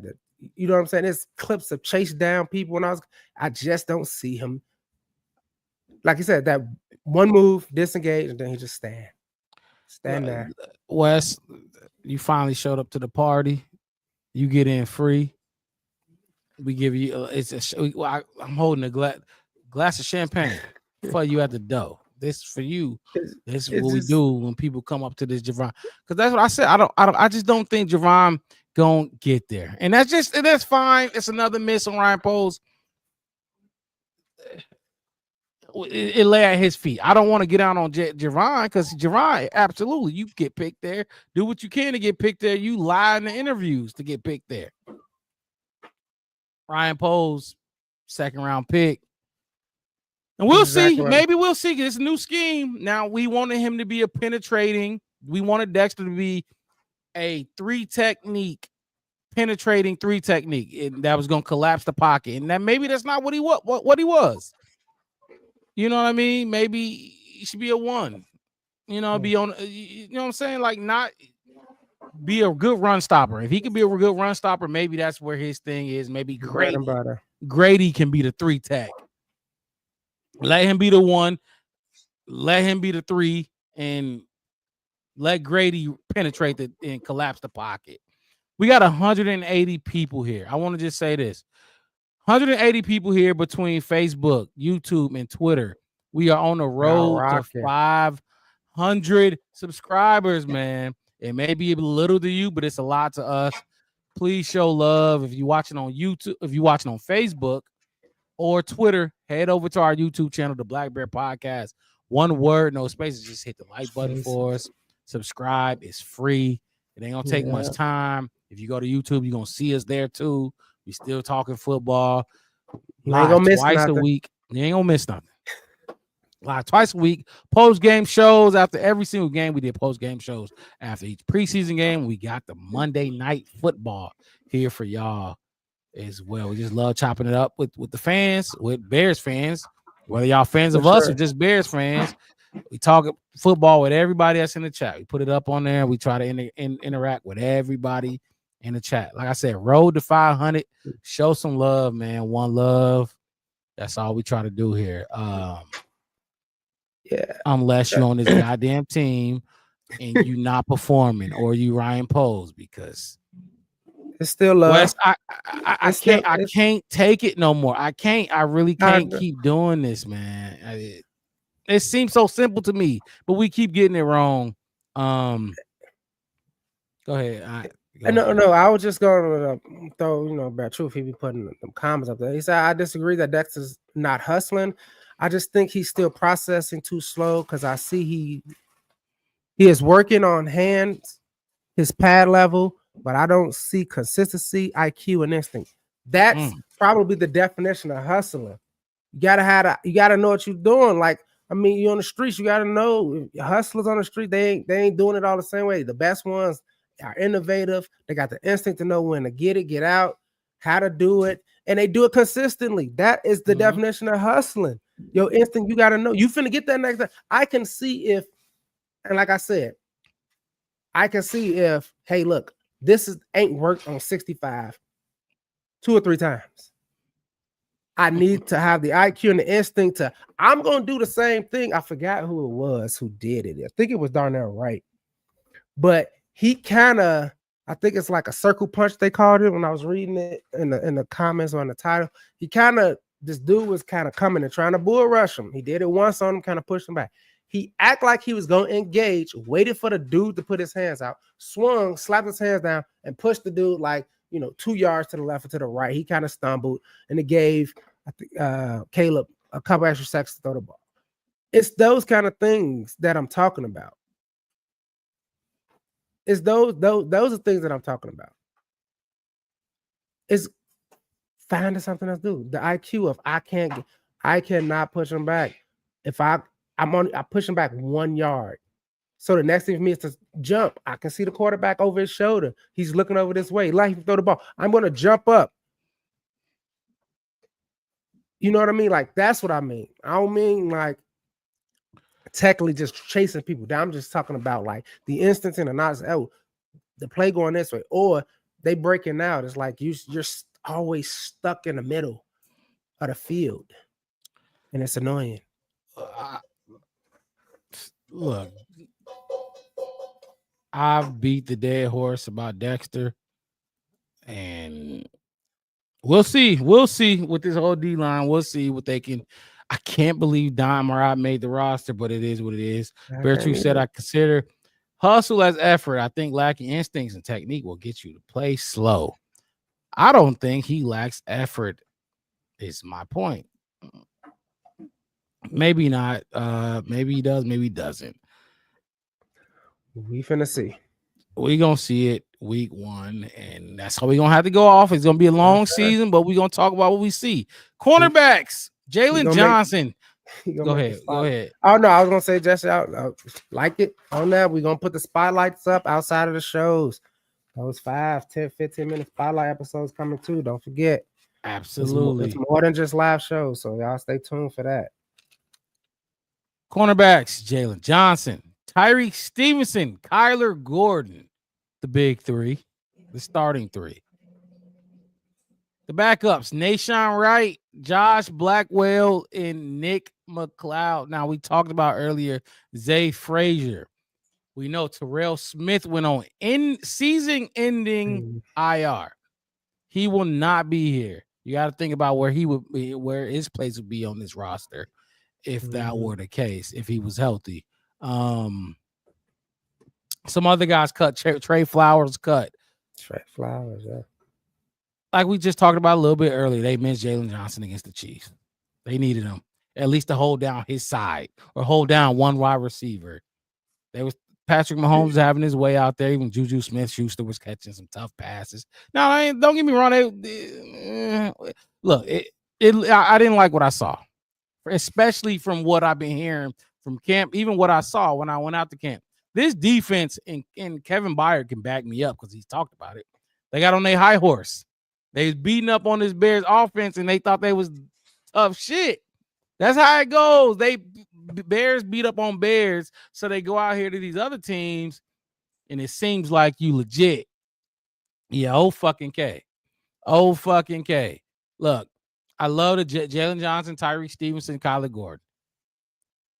Nashawn Wright came out of nowhere. And damn near was pushing Tyreek Stevenson. They don't give it to Tyreek because Tyreek been here.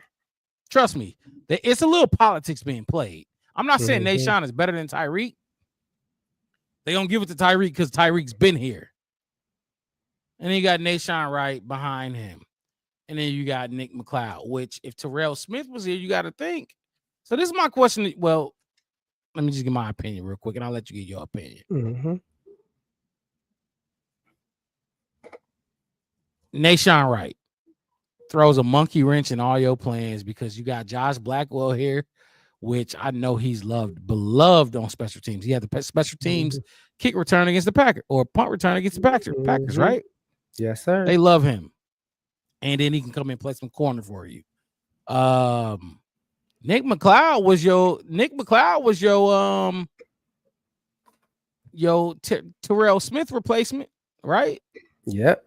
If you're gonna say like we gotta replace Terrell Smith, because Terrell Smith's making this roster, right? If he's healthy. making this roster. Terrell Smith, Josh Blackwell, those are 2 names last season when Tyreek was getting battered by us and all those kind of guys. They were 2 of the next man up highlighters, if you would say. I know we had a couple people in there. I can't think of the one with the blonde dreads that Ready. Yeah, ready. The one I forgot the other one that Ryan Post was crying about, who came back for a little bit after. Oh, what was his name? I forget his name. Adrian something. Colbert. Adrian Colbert. I think that's his name. Adrian Colbert. Those kind of guys. Nick Cloud ain't that kind of guy. Nick Cloud's I put him a little bit higher than those dudes, but yeah. So if no, you go ahead. Ask. You got this list right. We got this list. Nashawn Wright clearly made a statement. He wasn't getting cut, right? Nah, he won't get cut. And I think this is kind of in order ish. I mean, in order ish. I mean, because this is in order. This is definitely in order. This is in order. I wasn't looking at it. I think this. Yeah, I think it is what I mean. I'm just Josh gonna play the slot for sure. Josh gonna play the slot. Nick McLeod gonna play wherever they ask him to, which probably gonna be on the outside, right? Gonna be on the outside for sure. Let me ask you this.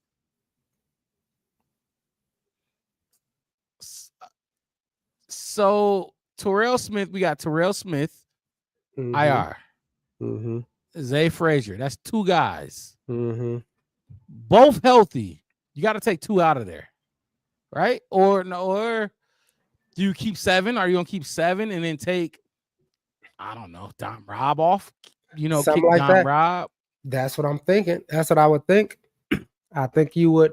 I think they took the chance, and that's why, like I said, Chris Williams, Maybe Don your Rob. I Duvernay think don't matter. yeah, maybe your Duvernay don't. Oh wait, come no, in. never mind. Jalen Jones. Jalen Jones don't make the roster. He's not on the roster. They kicked the Duvernay. Jalen Jones don't even, you know what I'm saying? Jalen Yeah, Jones right, don't right. even. So Okay. they Duvernay probably maybe don't make it, and then you throw in Duvernay, and then the long snapper not in there, so you still get 2 extra spots anyway. Mhm. So you can put, like I said, you can put Frazier in there, and Terrell. because honestly I don't think Nick McLeod make it. No, Nick. I don't think so either. Terrell Smith and Zay. But see, the thing, I'm gonna say Terrell Smith. The thing with Zay is he just ain't practice. And then Yeah. you're doing the whole, well, he was a 5th round draft pick thing, which you have to give him a chance, right? Right. Yeah. And like I said, if anything, okay, and if you still want to just go with like y'all just wanted to keep 6, like I said, I still sit here and say McLeod don't make it because that's Mhm. Terrell Smith, and Frazier is at least on the practice squad. So give me your cornerback room then with Okay. the our other guys. With everybody. So Yeah. I got Jalen Johnson, Tyreek, Gordon, Wright, Blackwell, and Smith. Now, given how they just did, I think Frazier makes this roster, and a Duvernay or the long snap or like a Dom Rob don't make it, or maybe even a Chris Williams don't make it.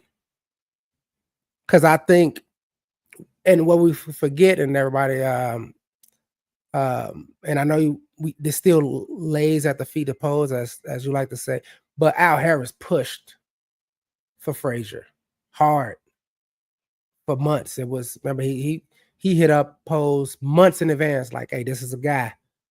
This is a guy.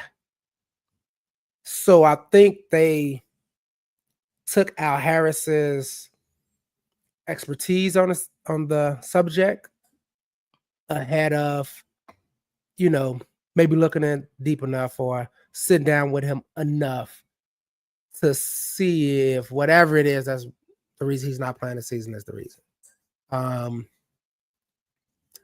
So yeah, like I said, I don't think McLeod makes this list. That's the only difference that I can see. Right. And even with Frazier out for the season for his personal reasons, the only difference I can see is Terrell Smith. And I still like this secondary healthy. I like, Nahshon Wright. He showed that he can make plays, and he, like I said, everybody was hooping and hollering about him.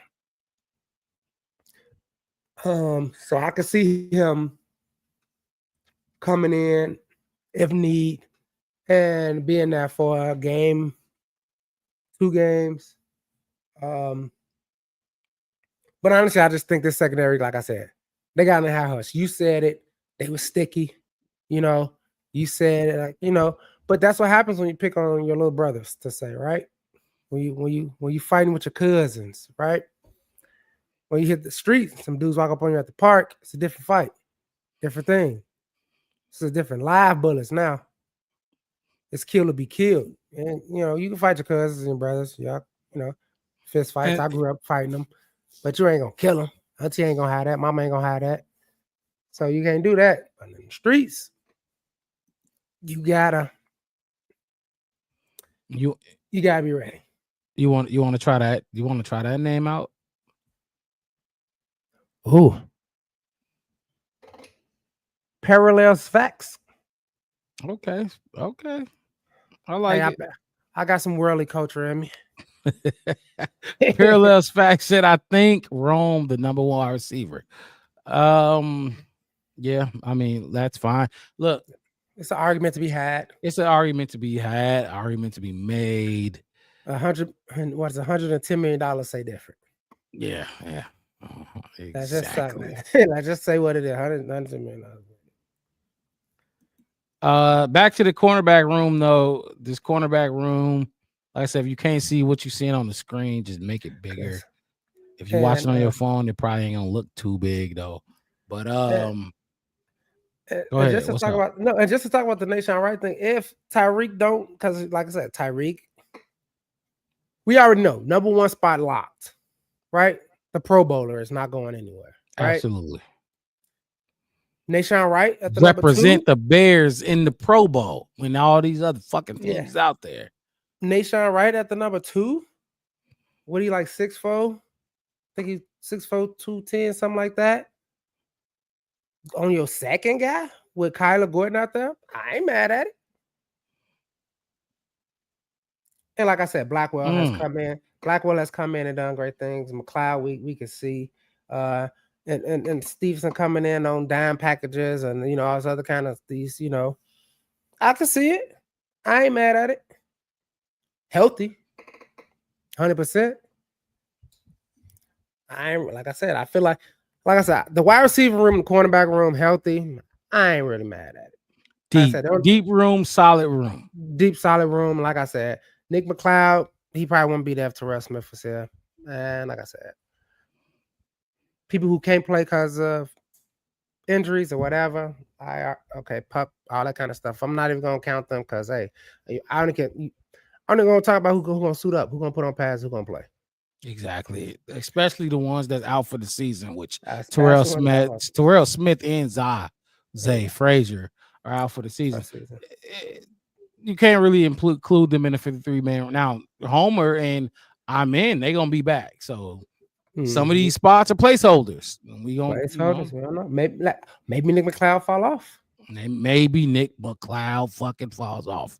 Maybe Dom Rob falls off. Rob fall off. Maybe, which we see Duvernay going already. We see Duvernay. Jalen Jones falls off again.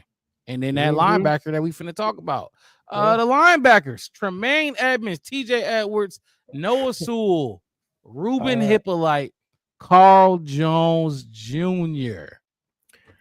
Tremaine, TJ, Noah Sewell. Noah Sewell was a player that I saw a lot this offseason. I thought from what I saw from that first game against the who do we play first? The Bills, right? No, it was the Dolphins.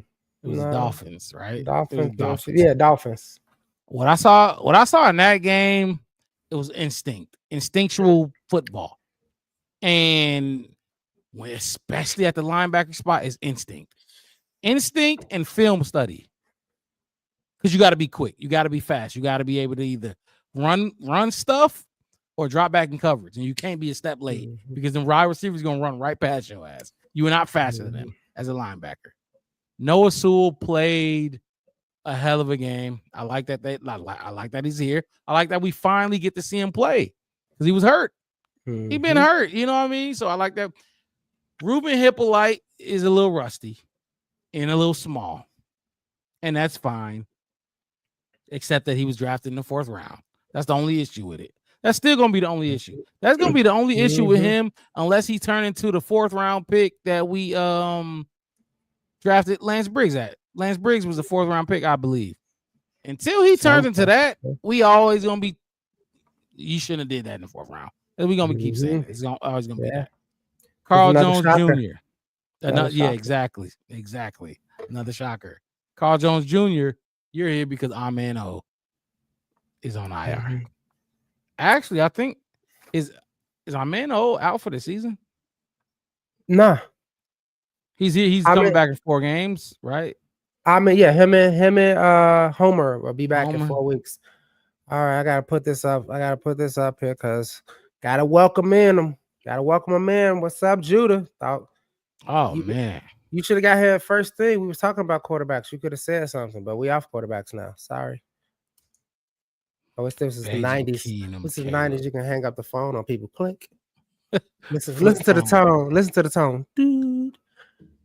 Yeah. But he did well against second and third stringers. Good seeing him out there. Look, we gonna be, man. It's A lot of these dudes are special team. and then you Ruben got, gonna be special teams. Carl gonna be special teams. It's 2025. You're not playing too many linebackers. TJ and Tremaine gonna play a lot, but at times one of them You gonna got- be off the field. but you got 1, 2, 3, 4, 5. You got 6 linebackers. Richard Hightower needs his guys too, because if it's not them, that means you putting wide receivers, running backs, D linemen. You know what I'm saying? Like the Yeah. linebacker is your athlete. They're not too big. They're not too small. They're your tacklers, so they have to play special teams. Does that make sense? Yeah. They have to play special teams. Mhm. You're not putting because you need 11 guys on special teams too. You can't fill it Yeah. up with wide receivers, running backs, D Hey. linemen, and old. You can't fill it up with those guys. Ain't no old linemen. Not one of those old linemen playing special teams. Look, out of your offensive, defensive starters, you still got 31 other players. And what Yeah. positions are they playing? I'm just saying this. I'm just saying, 11 starters on the offense, 11 starters on the defense. That's 22 people. You got 53 men on this roster. And I know depth pieces and all that Right. other kind of I'm stuff. about to say, what about the backups on the The offensive side of the backups on ball? the offense, but they got. I mean, other It's than a special teams, quarterback, though. It's other special than teams. quarterback, most of them. I mean, besides the rotational backups, We I'll got give you- two. yeah, Two of those we got 30. two of those. Yeah, two of those. that's on So the rest quarterback. of them are that. And the reason I said we got 6 because you got to remember we just claimed DeMarcus Jackson off waivers, and he's a linebacker. Linebacker. So we got 6 linebackers. And like I said, special teams. I get all that. I think it's 1 or 2 too many. And I don't know. I don't know. I get like when I read about it, they said DeMarcus Jackson stat sheet ain't that great. I think he's a second or third year now. Knows Dennis Allen's system, all that kind of stuff. It's like, is he supposed to jump in front of Noah Sewell and Ruben? Is he in the middle of them? If we looking at it as far as a ranking, They're not gonna play. They're gonna play special teams. No, I'm just saying the article I read when they got rid of the long snapper and they got rid of Duvernay, they said they bringing in DeMarcus Jackson and he knows Right. Dennis Allen's offense. Dennis Allen's system. Right. That's what they said. That's His a defensive defense. system. They ain't say he knew Hightower's special team system or nothing like that. So I'm surprised to see, especially like you said, with the highlights we saw in Noah Sewell. Sewell is a highly taught name in the NFL right now. But even Sewell's not gonna play. Even Sewell barely much. gonna play. Sanborn all over again. Yeah, it's a strong side linebacker. You know who plays Yeah. there? Kyler Yeah. Gordon. That's Kyler Gordon's Kyler- spot. You go nickel, you take that third linebacker out, and you bring in that nickel cornerback. Correct. So that they're special team. These linebackers are special teamers outside of those top two. Now Noah Mhm. Sewell's gonna play just like Zach Sanborn played when Mhm. it's a goal line situation or short yardage situation. They're gonna play. Hell yeah, we're Mhm. not gonna put Kyler Gordon little ass out there when we know they're running it. We know it's a run play. Put our big guys out there. So let's go stuff. You know what I mean? But I mean, We got a new guy here. We got a new guy. Yeah, I don't never think of that. The man's Nigel. Welcome in. Just want to throw you out there. I don't think I've seen you before, so I had to. I didn't even see it.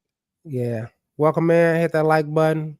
Yeah, he is. I mean, but he's our residential. I don't know what to call Judah. I don't want to say nothing too harsh.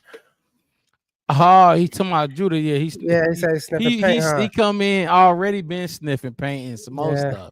So, but like, hey, hit that like button for us. The man's Nigel. Nigel. Yeah, Nigel? that's how I read it because I don't think Snigel is it, but Nigel is good. You Nigel, I got you. Nigel. Hit that You like coming in button, high, man. you the man's.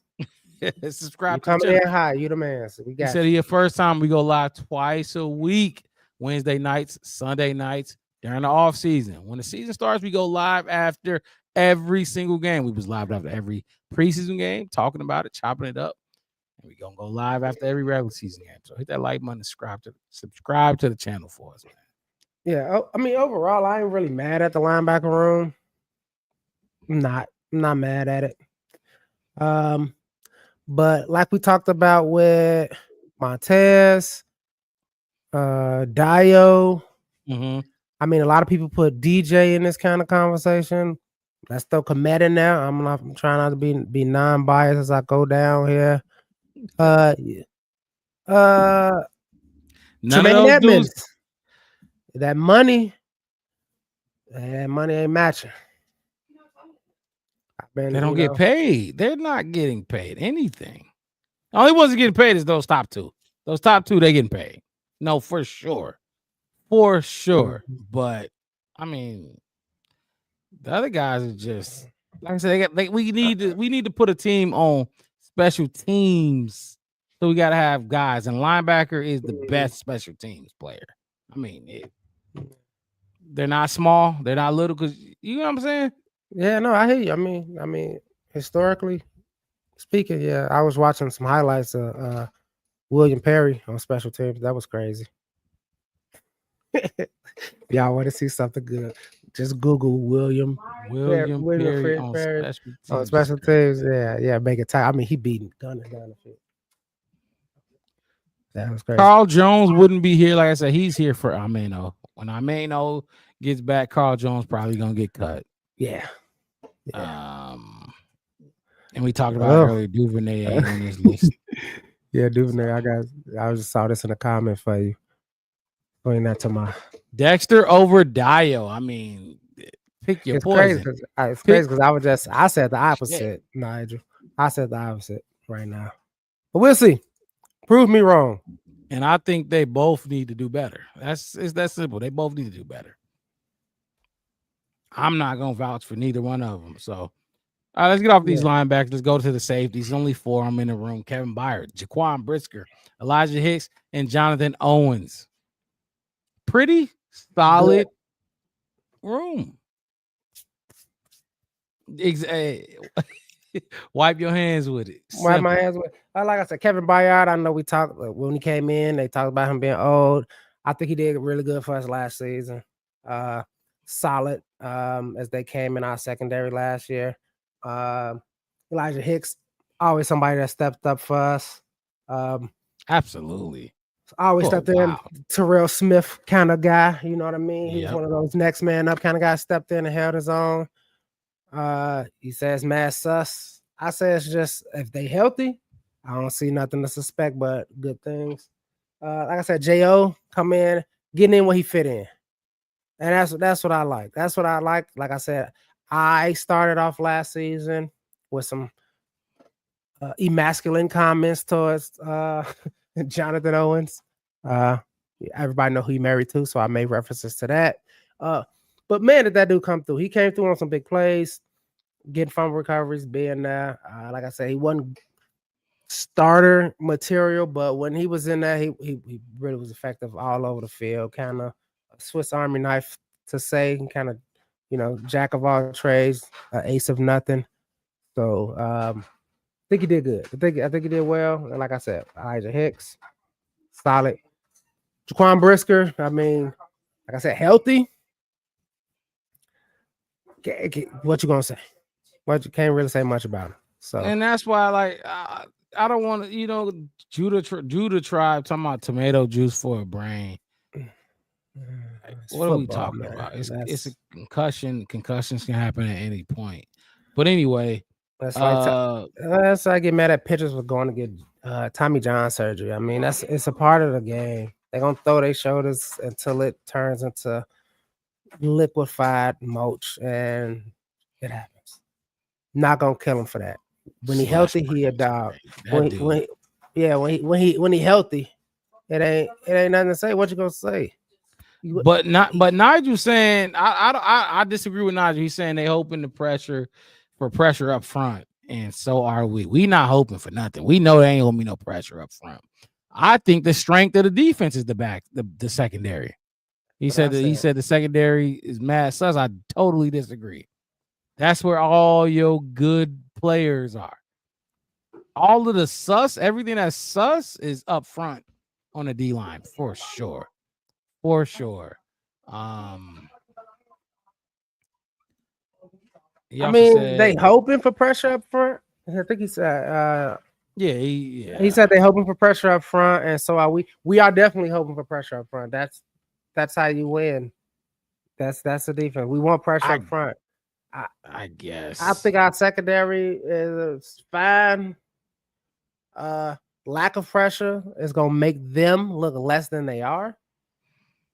It's. I mean, it's double-edged sword to me. You know, can't have one slacking than the other. Because you do get pressure, and you're not covering. You giving them easy, quick passes. I think they cover well early on, all the time. A lot of the time, I ain't gonna say all the time. More often than not, frequently. Parallel, so I agree he's a dog when he's healthy, but he gets hurt too much. And I'm guessing he's talking about Brisker here. Yeah, I think he's talking about. Yeah, and that's I mean, what but I'm saying. Kyler got hurt a few times, and shit. I guess Montez played all season hurt for us. You hear it all the time. We got some guys that get hurt, man, on this team. I mean, we James got one Johnson. running back. We got one running back right now, technically. So it happens. We'll see. I don't agree, but we'll see. What? Oh man, I was behind on comments. Yeah, Nigel said the Chiefs kind of exposed us, and I get it's Vanilla and Johnson not out there, but that's even worse because it's Vanilla. I said it. That's a fast team. If you watch, I'm telling you, and I pointed this out, Wes, when we played it. And Ben Johnson's mic'd up. He said speed. He kept like he was saying because that shit. Speed kills in football, man. I don't care.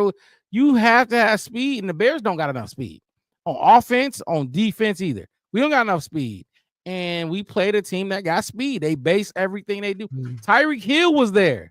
They've been trying to replace Tyreek Hill since. So that's all they bringing in is speed. Yeah. And we felt that shit. We felt it. Even Fluke's defense over Dennis Allen. Yeah, they was moving down the field. Yes, arguable.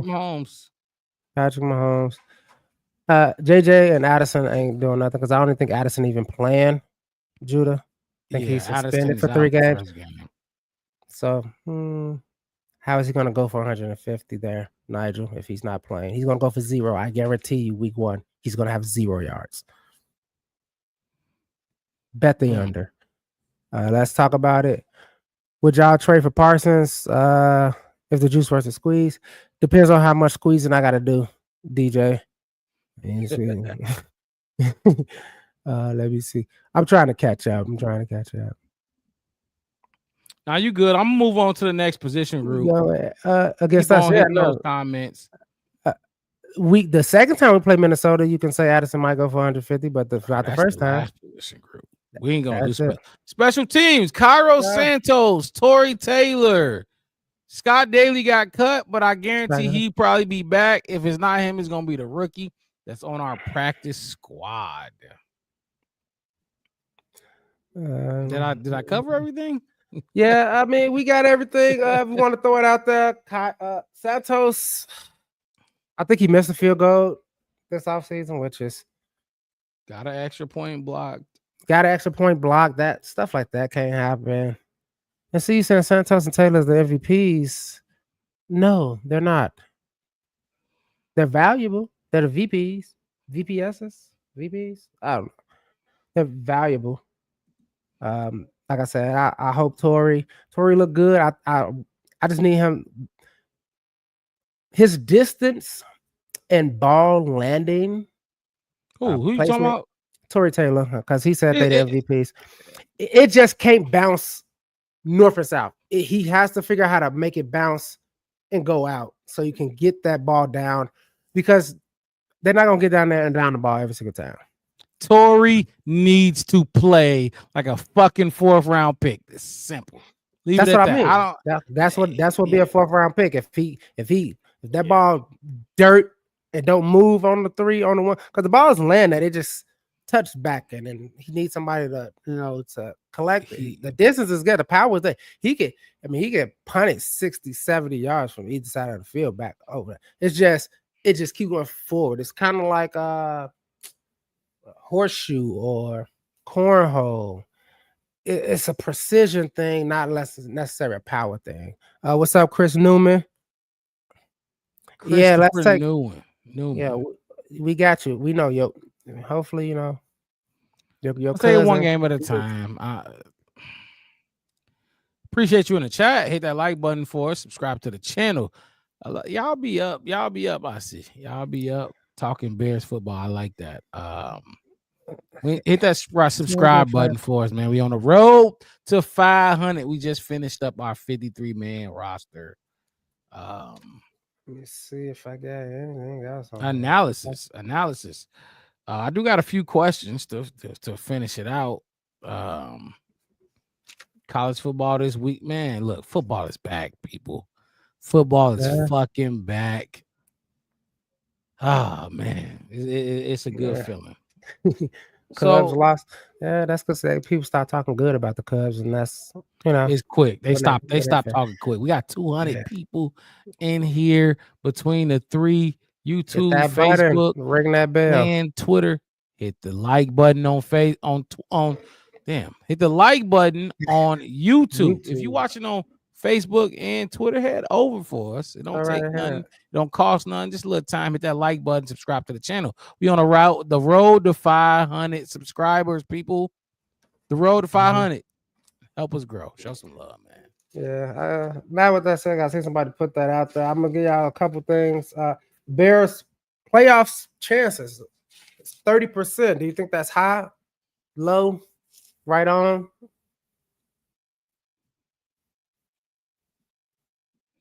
I'm asking the chat. I'm asking you, Margaret. 30% chance of making the playoffs. That high, low, right on.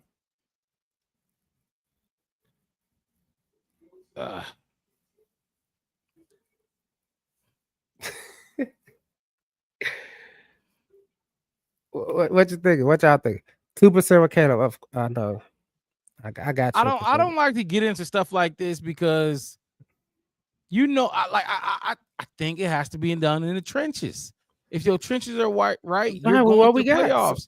Is low? We stink there, so I think we gonna probably miss the playoffs. I do. I think we probably gonna miss the playoffs unless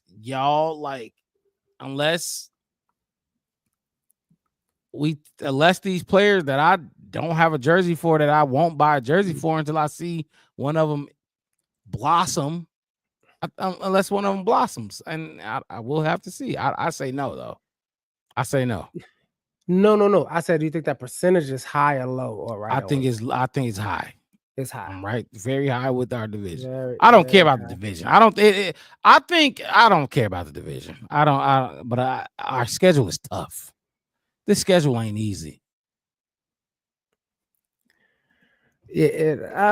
With me, I think it's right on. Christopher said 11-6. I think it's right on. I think it's because the division. If you want to split it up, we got 25% chance of winning the division. It's 4 teams. You add the wild card in, add another 5% to it. I think 30% is solid right now. Another thing I want to tell people, the Bears win percentage went up and across almost all betting apps because I think we started off around 7.5, 8.5 at the beginning, and now most betting apps got us at 9.5. I seen one that had us at 10.5. Hey, gamblers, if you really want to know what's going to kind of happen, listen to gambling people. They got more insight. I'm not gonna fix this over because I'm listening. Hey, Nigel, it's ENT, brother. It's ENT. Just want to finish up the vision. It's INT, not ENT, my boy. Yeah, it's ENT. So let me ask a question then. Let me ask this. If you had to bring in a position right now off the street, what position group are you bringing somebody in for? Based off the 53-man roster we just talked about. Which position, if you're going to, Zadarius Smith, maybe it's one of these running backs that's out there that we keep hearing about. Dan Skipper. If you had to sign a position right now, which position group are you bringing the guy in for? I'll put it back up. Yeah. I mean, I got it right here on my phone. For me, I'm a easily say bring in Dan Skipper. Bring in Dan Skipper.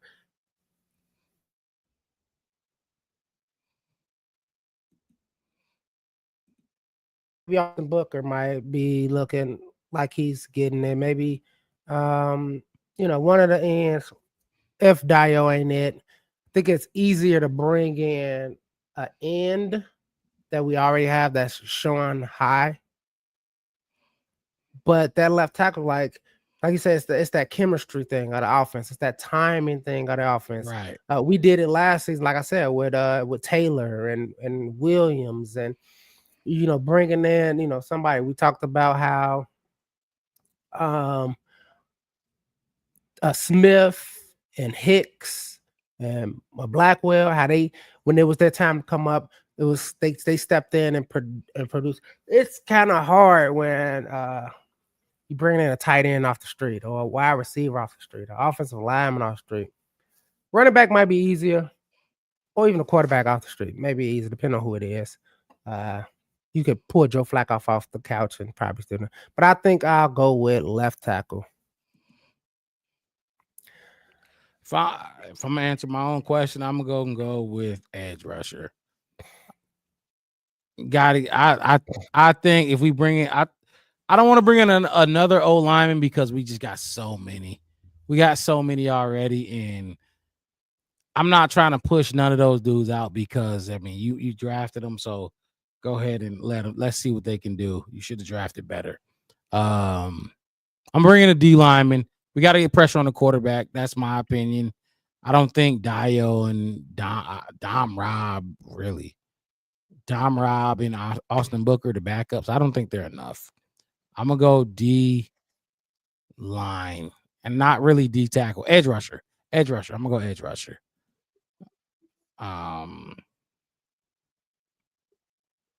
That's where I'm at with it. What is your you got one? You got a question? I got one more last fact that I was looking at how the roster shaped out and how the Bears' chances are. Bears has the least amount of money in dead cap space this year. For 30 seconds. We got money. So I'm throw that out there. Dead cap, and I saw that. I saw Taylor Dahl. She's a reporter for Jacksonville Jaguars, but she's done some work with the Bears. And she said that the Bears got the least amount of dead cap. When Ryan Post took over, they had like, I don't know, a crazy amount, close to the most. And I'm just like, Ryan Post did that because he traded guys that he was still paying. You know what I mean? Like, you got to be like, for me, it's like this football shit. You can get tricked. You can get tricked with it. But go ahead. I was just saying, if you're gonna do it, like I'm just saying exactly what you saying about draft capital and hitting on it. Yeah. If you got the money, if you was gonna retool the whole inside, you could have went and bought a veteran left tackle that I know he was looking for some money, and that could have come in and. Braxton Jones ain't really mentoring, and like I said, peer mentoring is way better than a coach. Yes, you don't like that's the reason Case Keenum is still on you know what I mean. That's why he got that spot. His knowledge is more valuable for that spot for that quarterback, and the same thing how I feel about the left because we'll have nobody who is like a master left tackle. You know what I mean? Like we could talk about Tooney and Dahlman and maybe even Jonah Jackson about that interior. We could talk about like Grady and Bayard and the safety, been around for a while, knows what he's doing, can kind of reiterate, break it down, simplify. And on top of that, you get that, like I said, that pure understanding of this. We speak the same language. You know what I'm saying? Like we talk about it on here a lot, like with me and my kids, and what's cool now wasn't cool back, back then. Now everything I knew was bling bling and spinners, and we that kind of that ain't a thing now. So I probably wouldn't know how to present it as clearly to a younger person than another younger person who actually gets it and be like, hey, it's just like this. They can put it in, LOL, FTMI, blah, blah, blah, blah, blah. That's the kind of language for a younger individual closer to their age. So that's the only reason I was saying that, because, we talked about the formula that Andy Reid left with the Eagles about drafting and took to the Chiefs and all that kind of stuff. It's culture building. You got to find it, what works, or find out who's doing it right and duplicate it. How you gonna get sacked 75 times this year? That don't make no sense. That's crazy. I guarantee he's wrong that, but anyway. So when we talk about the dead cap is at 5 million. 5 million. The dead cap is when you are paying players that are not on this team. Like you're paying players that you either traded or you cut, and you still got to pay. That's what the dead cap is. The guys that's on this team. That means that tells me one thing. Ryan Poles is not paying. I love to know who the 5 million, who's getting that 5 million that's not on his team, but he's paying the guy. He's finally paying the guys that's on his team. Now, when I said the Taylor Dole thing, because when Khalil Mack was here, Poles came in, traded him instantly. He got rid of him. He got rid of Akeem Hicks. He got rid of a bunch of people, and our dead cap was through the roof because they weren't playing for you, but you were still paying those players. Now we're finally homegrown. We're finally paying players that's playing for us.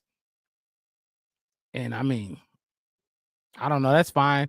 I remember seeing that list. Who was the top 5 on the list? Oh man, did I remember seeing that list. I should have screenshot. Took note of who the top 5 and the bottom guys were. I know we were the bottom. We were the bottom. We were the last 32. I didn't screenshot. I just saw it, took a note of it in my head, and then wrote it down when I was doing something else. I saw it too. But yeah, I forgot who was at the top. We could bring it up later on in life. But just to close out, these are people who are on the practice squad. We'll just throw them out there because they're on the practice squad. Maybe they can, move in at some point in time. Wide receiver, Maurice Alexander. Wide receiver, Miles Boykins. Running back, Britton Brown, who we thought probably should have made this 53. Tight end, Stephen Carlson. Defensive end, Xavier Carlton. Linebacker, Power Echols, which thought he was probably be in there before that, what's the name, junior guy. Long snapper, Luke Elkins. Defensive back, Trey Flowers. Defensive tackle, Jonathan Ford. Defensive back, Mekhi Gardner. Defensive end, Tona. Not gonna say his name. Y'all know who his name. KP Assagnon. That's how I say it. Defensive end. Jamari Chroma. You know him. Offensive lineman, Jordan McFadden. Wide receiver, JP Richardson. And center, Ricky Stromberg. Because Christopher's asking who he talking about, and Bear Truth said dead cap counts as real money to a cap.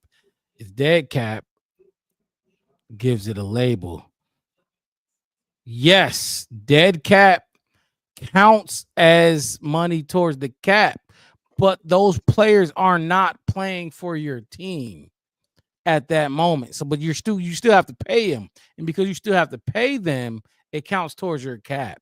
So I did find it. The number 1 dead cap team is 96 million. The San Francisco 49ers. 2 is the Saints, 90 million. Number 3 is the Eagles, Super Bowl champions, 80 million. Number 4 is Seahawks, 75 million. Number 5 is the Browns, 70 million. And then the bottom 3 teams are Bengals, Colts, Bears. Just to put that out there. And Bear True, I just wanted to clarify exactly what you were saying. Yeah. It does count towards the cap, but they are not playing for your team. So it's dead cap, like dead weight, if that makes sense. Mhm. But yes, that was the practice squad. West just went over the practice squad, and Which, like I said, looking at them, I mean, Britt Brown right there. Like I said, Trey Flowers is still in there. Some name J.P. Richardson in the there. guy they was trying to shop, Jordan McFadden, they was trying to Jordan look for trades for McFadden. him. Yeah, they was trying to shop. Maybe they still are. They probably still are, but I mean, who knows, man? I mean, offensive line is a weird thing. It's 32 other teams, man, and we basically talk about less than 10 offensive lines total.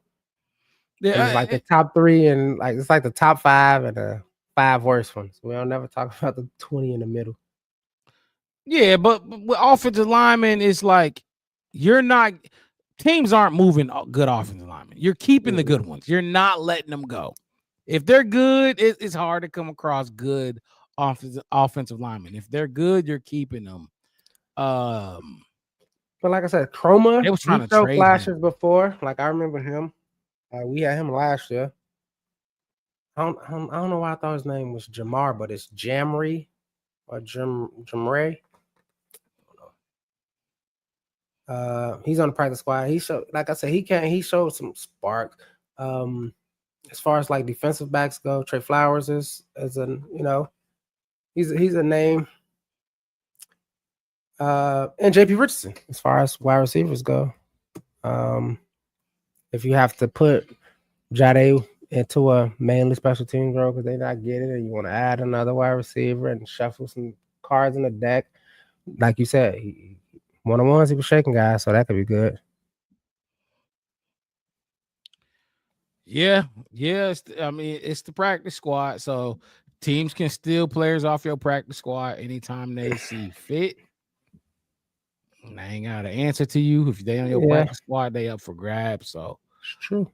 We'll see. I mean, we thought that maybe Tyler Scott was gonna make it here, or Zach Pickens was gonna make it here, but they didn't even make it here to the practice squad. That's interesting.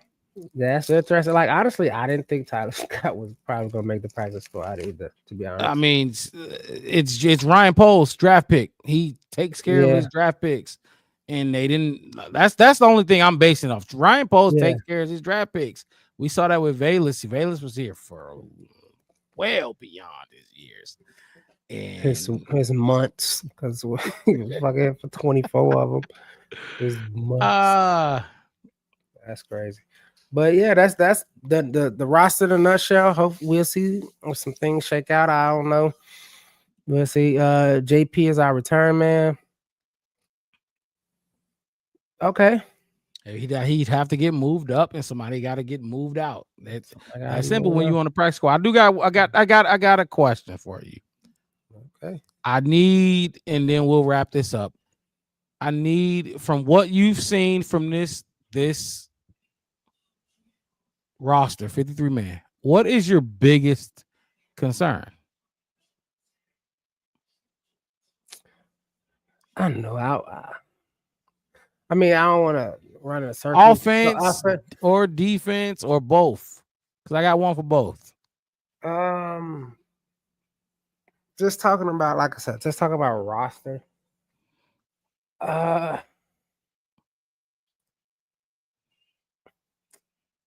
mean, I don't want to keep hitting on the trenches, to be honest. So to give one for each that's not that obvious, I would say I'm really more concerned about the running back room's health, because they already beat up and they take a beating, specifically. Just because that's what their job is. And defensively, I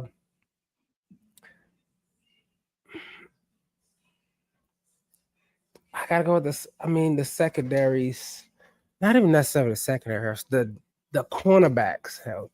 I think we'll be fine at safety. It's 2 spots out there.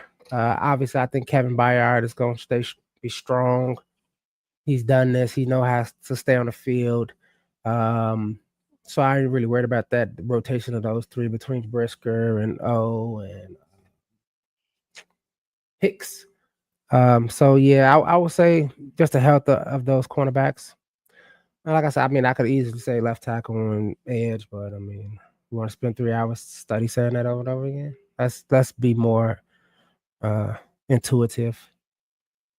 I mean, about if that. that's the issue, you ain't got don't force nothing else. No. I Because you mean, wanna it's go other against it's other away issues though. It's like I said the that obvious issues. that like I said, the crypticness about Jalen Johnson, who been out for a while. We don't know. They could probably say he's gonna be all right. Come back 2-3 weeks in, he down, re-aggravated, soft tissue, whatever. You know what I mean? Running backs, we had one. You know what I mean? See, we had one basically healthy the last time they was on the field. And the other ones wasn't designated for nothing. They just, rest, I guess, with Kyle and Roshan. Yeah. And then especially with, I guess, still Homer out there. I mean, he's gonna be gone for 4 weeks. So Swift and Britton Brown gonna rock for 4 weeks. To me, that's gonna put more wear and tear on them too. So they'll be there. Kyle and Roshan will be there. They'll be there. yeah. They not on IR. So Kyle and Rojo should be there. They better be there. If not the first game, they better be there the second game. Okay. That's what I'm saying. All I was saying was if it is an issue, like it just because we talked about it, it is the issue. Because I don't see it's not too many issues. Like my defensive one is the pass rush. We keep talking about it. That's the pass rush. If I'm going to talk about the entire defense, I think the DB room, the cornerback, the cornerback and safety room, you're fine. The backups and the starters, I think they're fine. We've seen it. If Jalen Johnson go down, I think Nahshon Wright can hold his own against fucking the Raiders wide receivers. I think the Lions wide receivers as well. Besides, what's his name? St. Brown. St. Brown. They just traded Tim Patrick. Like, I mean, I think they'll be fine. There's not too many teams that got, but I do think that pass rush, regardless of who he faced, I think it's gonna be an issue. The pass rush on the defense, that's the biggest issue for me. Offensive, and I've been saying this all year. and I'm gonna keep saying it until it gets better. The pre-snap operation. They struggle with it all off season, all training camp. They struggle with it in the games we've seen. They need a leader in that locker room. I know people felt or feel Caleb is not there. Caleb has more than enough on his plate to understand and try to get down before he can try to be a leader. Because remember, if you're a leader on this team, you can't be fucking up yourself. Don't be fucking up and you calling me out. So you look at a guy like Joe Thuney. Joe Thuney is not that guy. Joe Thuney is a lead by example. He said it himself. He doesn't speak. He's hesitant to step on that, and that's fine. Drew Dahlman, quiet guy. DJ Moore, quiet guy. Cole Kmet, nice guy. They not getting nobody face. But the false starts and the delay of games and the bullshit that's going on with the pre-snap operation, it takes a leader to get in those dudes' face like, dude, we not even playing football now right now. You're fucking up the pre-snap operation. Caleb will get there. He will get there. He better get there. But right now, he is learning. He is learning entirely new offense. And it's complex. The offense is complex. It's not simple. It's complex. I wouldn't dare put that on his plate. You got the O-lineman there. Where's your fucking Olin Kreutz? Oh, my gosh. Olin Cruz wouldn't give a fuck about who the quarter. I got it. QB, you handle that and go. I got it. I'll be the leader. I'll get these dudes lined up. Colston, no more false starts from you. Simple. They need a leader. They need a leader. My biggest concern is because you can't go 3rd and 19 against Brian Flores. You can't get behind the sticks. 2nd and 15, 2nd and 13. Anything behind the sticks, you cannot do when you're learning a new offense. They need to find a leader. They need to find a voice in that offensive room, because I guarantee I can't tell me somebody who's a voice. If we think about that offensive roster, who's a voice? We know Jaquan Brisker on defense. Grady Jarrett Grady been talking. Jaquan been talking all. Kevin Byard been talking. You know what I'm saying? Give me one offensive player that's like got that type of aura that them three got when it comes to being a leader on the offensive side of the ball. Everybody else is quiet. But you're gonna have to find it. You gotta assign some. I mean, if I'm the head coach, if I'm the offensive coordinator, You can't assign it. Yes, you They can. gotta find you. It's Yeah, gonna you have to just come out. You gotta tell them this is your job. This is what I want. It gotta be The thing about organic. it- If it No. ain't organic, it ain't gonna. Because the thing about it is this: some people have it, they just never used it. It's like a muscle. Sometimes you gotta train it. You gotta tell somebody this is your job. When I was, like I said, when I was in the military, we had a bunch of small temp, but when you gave them, this is your job. This is what I need from you. This is what I want, and you got to find out who can be that for sure. And they could go out and say, hey, I'm not natural. Like Ben Johnson himself, it's like people like, he smiles, he looks mean. It's like he seems cheerful, but he's like, nah, he'll get on you. But you see him, he joke, he laugh, he smile, he say, oh yeah, no. But it's business too. You can have that dichotomy as a person. And some, like I said, coaches have to go and be like, hey, look, I need you. And that's why you make people captains and stuff like that. That's why when somebody go out there and they not that, the reason you're not a captain, because I asked and I see if you want to do this job.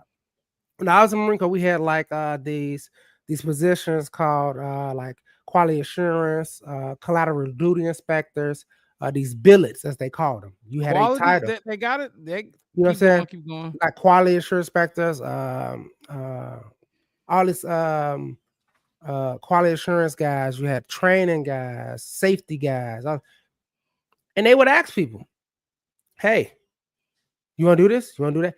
Some people knew that, hey, if I had this job or this position, I have this title. Like I was a training NCO for like 2.5 years. I knew I was in control of training everybody, even people above me, staff sergeants. Right. Hey, gun, you know what I mean?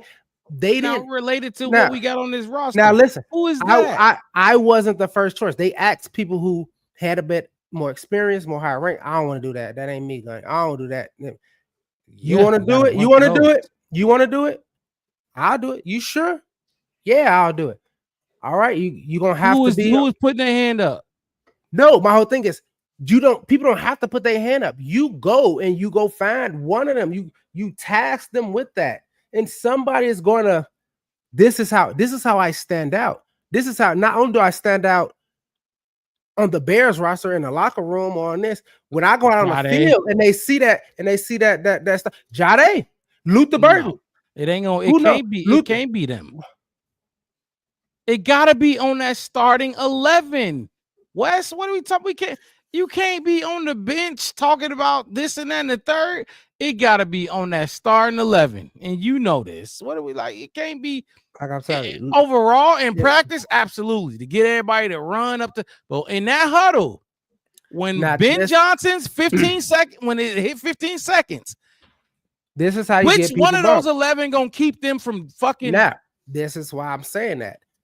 Well, I said, Luther, you said don't start in 11. How you think you become a starter? You're not gonna get. If you out there, you making the right play, like a Luther Burton, they said he can move up. Like a lot of people said, hey, Rome should be the number one. This billet can help you elevate. It's like a little spring. If you out there doing everything right, you out there. When you're out there, you're commanding, and you're out there, and it's like, well, when this person out there, if we get the same thing from Luther that we getting from DJ and DJ. I'm not saying it's gonna be exactly, but it's like I'm gonna put the guy out there that's setting the. He's setting the tone. At the end of the day, you got like I get it. I'm sorry, dude. When you out there, that ain't right. Like you said with like some quarterbacks, you out there, you just ain't getting it. I know that's why it's first round quarterback busts all the time. They couldn't command, they couldn't do this. It's players that, hey man, he had the talent, but he wasn't the aggressor, like you said, on the defense. We need some dogs. Hey, we need dogs, like you said. It was Olin Kreutz at one point, and it could be, it could be DeAndre Swift.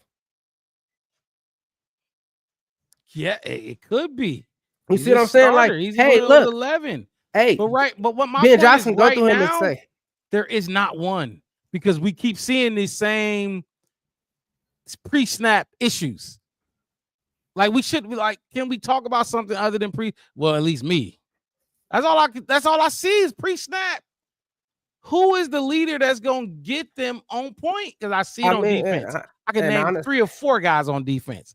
Offense, I can't name one. And I ain't naming Beijing. So yeah, and that's my whole thing. It's like it could be like I said, it could be Caleb. Should be Caleb.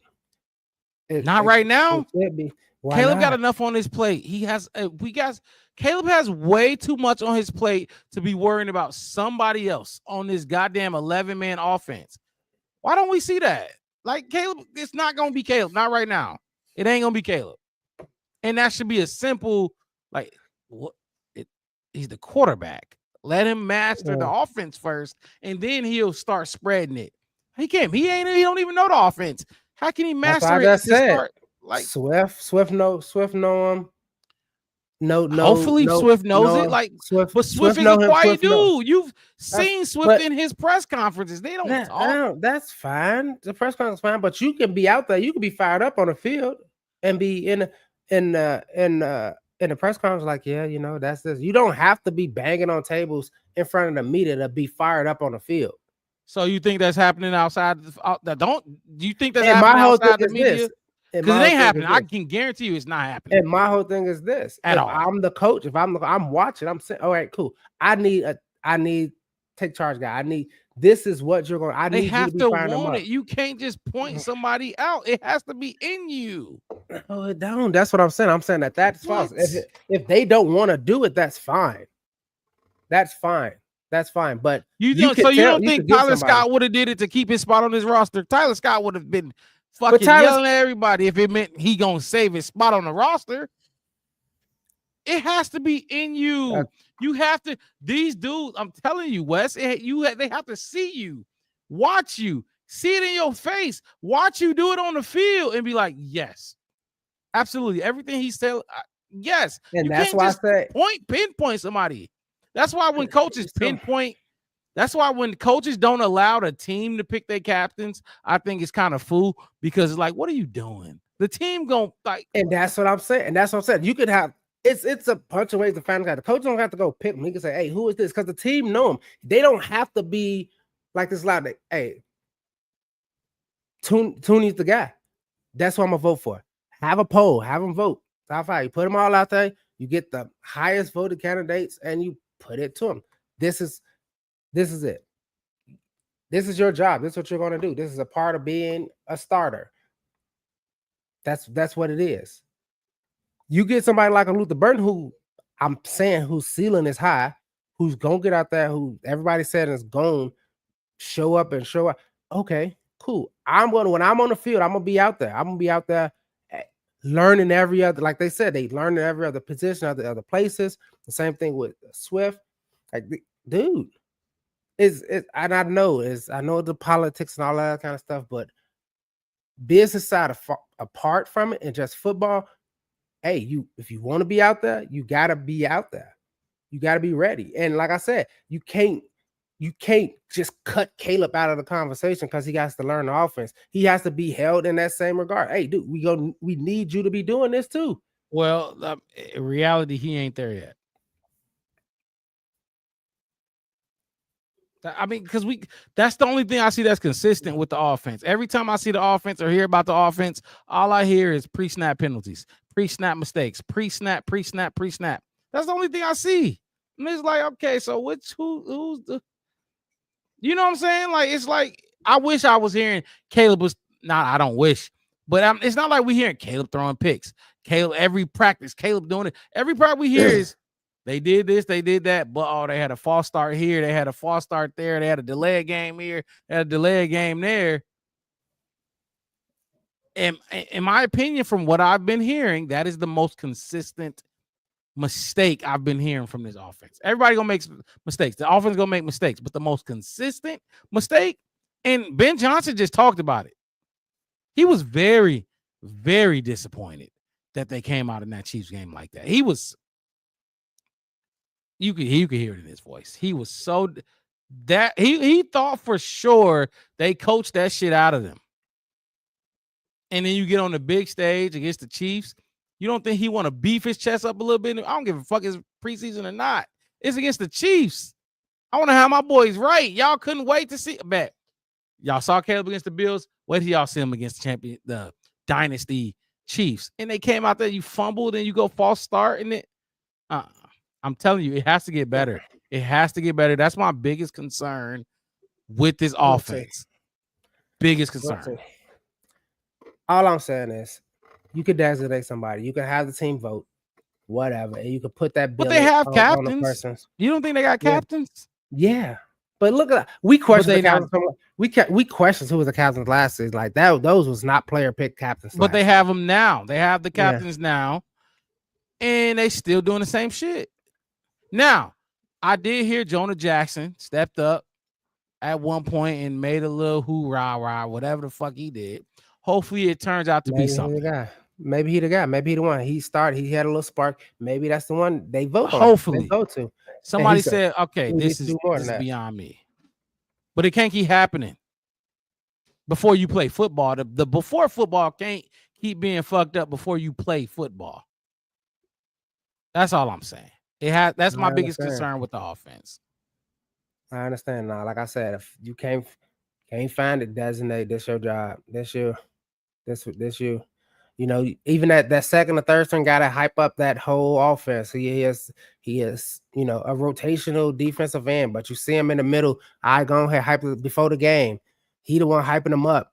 He ain't even a starter, but he hype him up. He let him know what's going on. Come on, get your rah-rah on, and you go out there and you play half the snaps that's out there. But that's what his kind of team designation is for them. He's the beginning of the game, halftime. You know, this is where we stand. Blah blah blah. It don't always be the starters that you see in those videos. It be, you know, right. But I'm talking about in the huddle. It's the starters right. When you're and that's what I'm saying. Now that's what I'm getting. Bench. Now we listen, talked about this last week. Was the hierarchy? Who is going to talk for Ben Johnson when Ben Johnson is on the sideline and his mic is off? You got 11 guys, and it ain't gonna be that guy that's you talking about right now. It ain't gonna be Jade Walker or the Dream. That's not who I'm talking scenario. about. What I'm saying is that just the same. Come on, man. Just the same way the guy. Then we should be talking about Caleb. Then that's what we should be talking about. That's the only guy that we should be talking about is Caleb in the huddle. That's the one. That's his job. That's what he should be doing. Flat out. Caleb has too much on his plate. Why was Olin Kreutz it? Olin Kreutz was it. Who's the quarterbacks? They could, like you just said, they weren't good enough to be the one yelling. Olin Kreutz was solid. So how do you know Caleb is the one good enough to be yelling? He only played 1 year. I didn't say You just said who was the quarterbacks. How do you know they were good enough to be yelling? How do you know Caleb is good enough to be yelling? He's only played 1 year. You got guys in that huddle that's played multiple years. Somebody got to step up, and it ain't going to be Caleb. Not this year. Absolutely not. He has too much to worry about on his plate to step up and be the leader. But they need a voice. There's 10 other guys that need to be the voice. I think he and it ain't going to be Rome either. He needs to step up. I think he should step up. Too much on his plate is not a good enough excuse. He should step up. A lot of them should step up. That's what I'm telling you who I think should step up. I've been waiting to hear that part. Dan. That like I Caleb said, needs to step up. So Caleb, talk about Caleb needing to step up. DJ, Because that's the first time and- I've heard it. Don't sugarcoat it. Talk about Caleb needing to step up. No, I listen to your point. I said, okay, then if Let's that's give your Joe a truth, then pass. All the quiet guys. I didn't give no. compliment. I didn't say Joe should get a You pass. said I Caleb said needs to step up. So let's talk about Caleb needing to step I up. said Joe Tooney should be Keenan. He said, well, how can you get it? Yo, my thing was this. It ain't You gonna be said, Joe. How I can can you guarantee it ain't pull be him Joe. out You of heard him That's talk. your job. That's your job. That's your job on the field. That's your job on the field. I don't care. You can be as timid. You can be Michael Jackson in the press conference. Hopefully he steps up. That's coaching. Hopefully. Because Joe Tooney's been doing this for too long. He is who he is. But they need somebody. That's the thing. They need somebody. And Joe Tooney better be like, fuck it. I got this young kid here, and they gotta be me. But it gotta be somebody. And they don't have it right now. That's my point. They don't have it right now. And it ain't gonna be Caleb. I can guarantee you it ain't gonna be Caleb. Well, so, I mean, they got it together the last two series. So we'll see. We'll see. Yes. They looked a lot better. They started off first two. What's that? And Caleb fumbled for sure. And Drew Dahmer is the one that got the holding penalty. And I think somebody else forgot who got. I don't know if did they get a false start against the Chiefs. The Colston got a false start. Colston got a no. Colston didn't no false start. Colston got the false start after. I the thought fumble. that was outside. It was Colston. It was I'm gonna look Colston. it up. I'll look it up. I'm pretty sure because Colston moved, but they didn't call it on him. No, that was the Bills game. I'm talking the Chiefs game. After the fumble, Caleb hand off to Zacchaeus because they went on the same page. The very next play, Colston offside, false start, and now they're 3rd and 19. You know, look, it was bad. It didn't look good. The pre-snap shit didn't look good, and it has to be better. It has to be better. They need somebody because it's not just the game. It's been looking like this all practice, all training camp long. We've been hearing about this. Every report we hear. I know the people. I know y'all see it.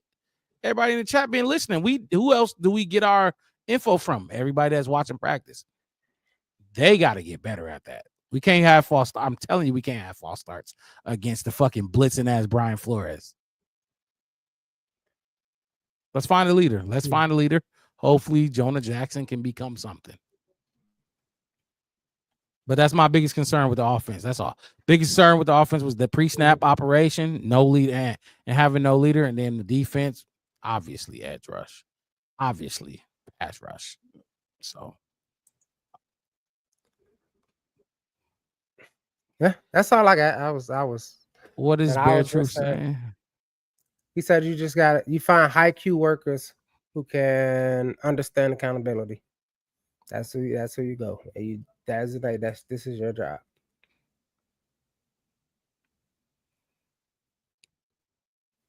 Best believe Ben Johnson will do that. Like when Ben Johnson will weed out all this bullshit, like the Zach Pickens. We seeing it now. The Zach Pickens shit. The Tyler Scott, Dom Rob gonna be gone next year. Braxton Jones gonna be all that weird ass shit that was going on before him. I guarantee he starts to weed it out when he gets his feet, cemented here.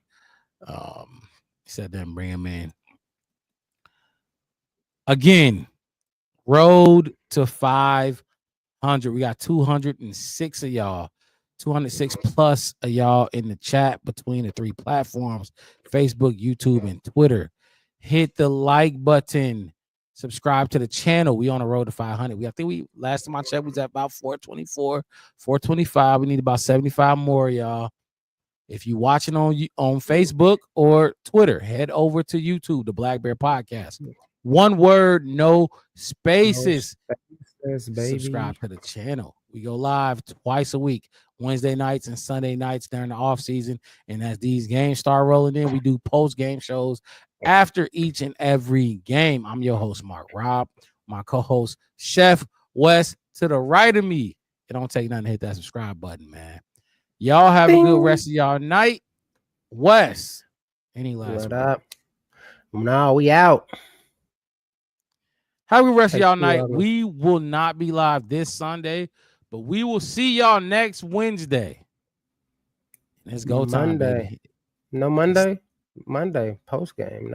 No, that's next week after. Never mind. That's next. Yeah. Yeah, Wednesday. Wednesday, Mhm. chopping it up, previewing this Vikings team. We better win. Look, I'm saying it right now. Must win. This is a must win for us. This is a must win. You can't lose to JJ McCarthy. You cannot. Oh man. Imagine the emotions gonna be on that post game show. But look, have a good rest of y'all night. We Yes, will sir. see y'all Wednesday. Bear down. We out. Yeah. Peace.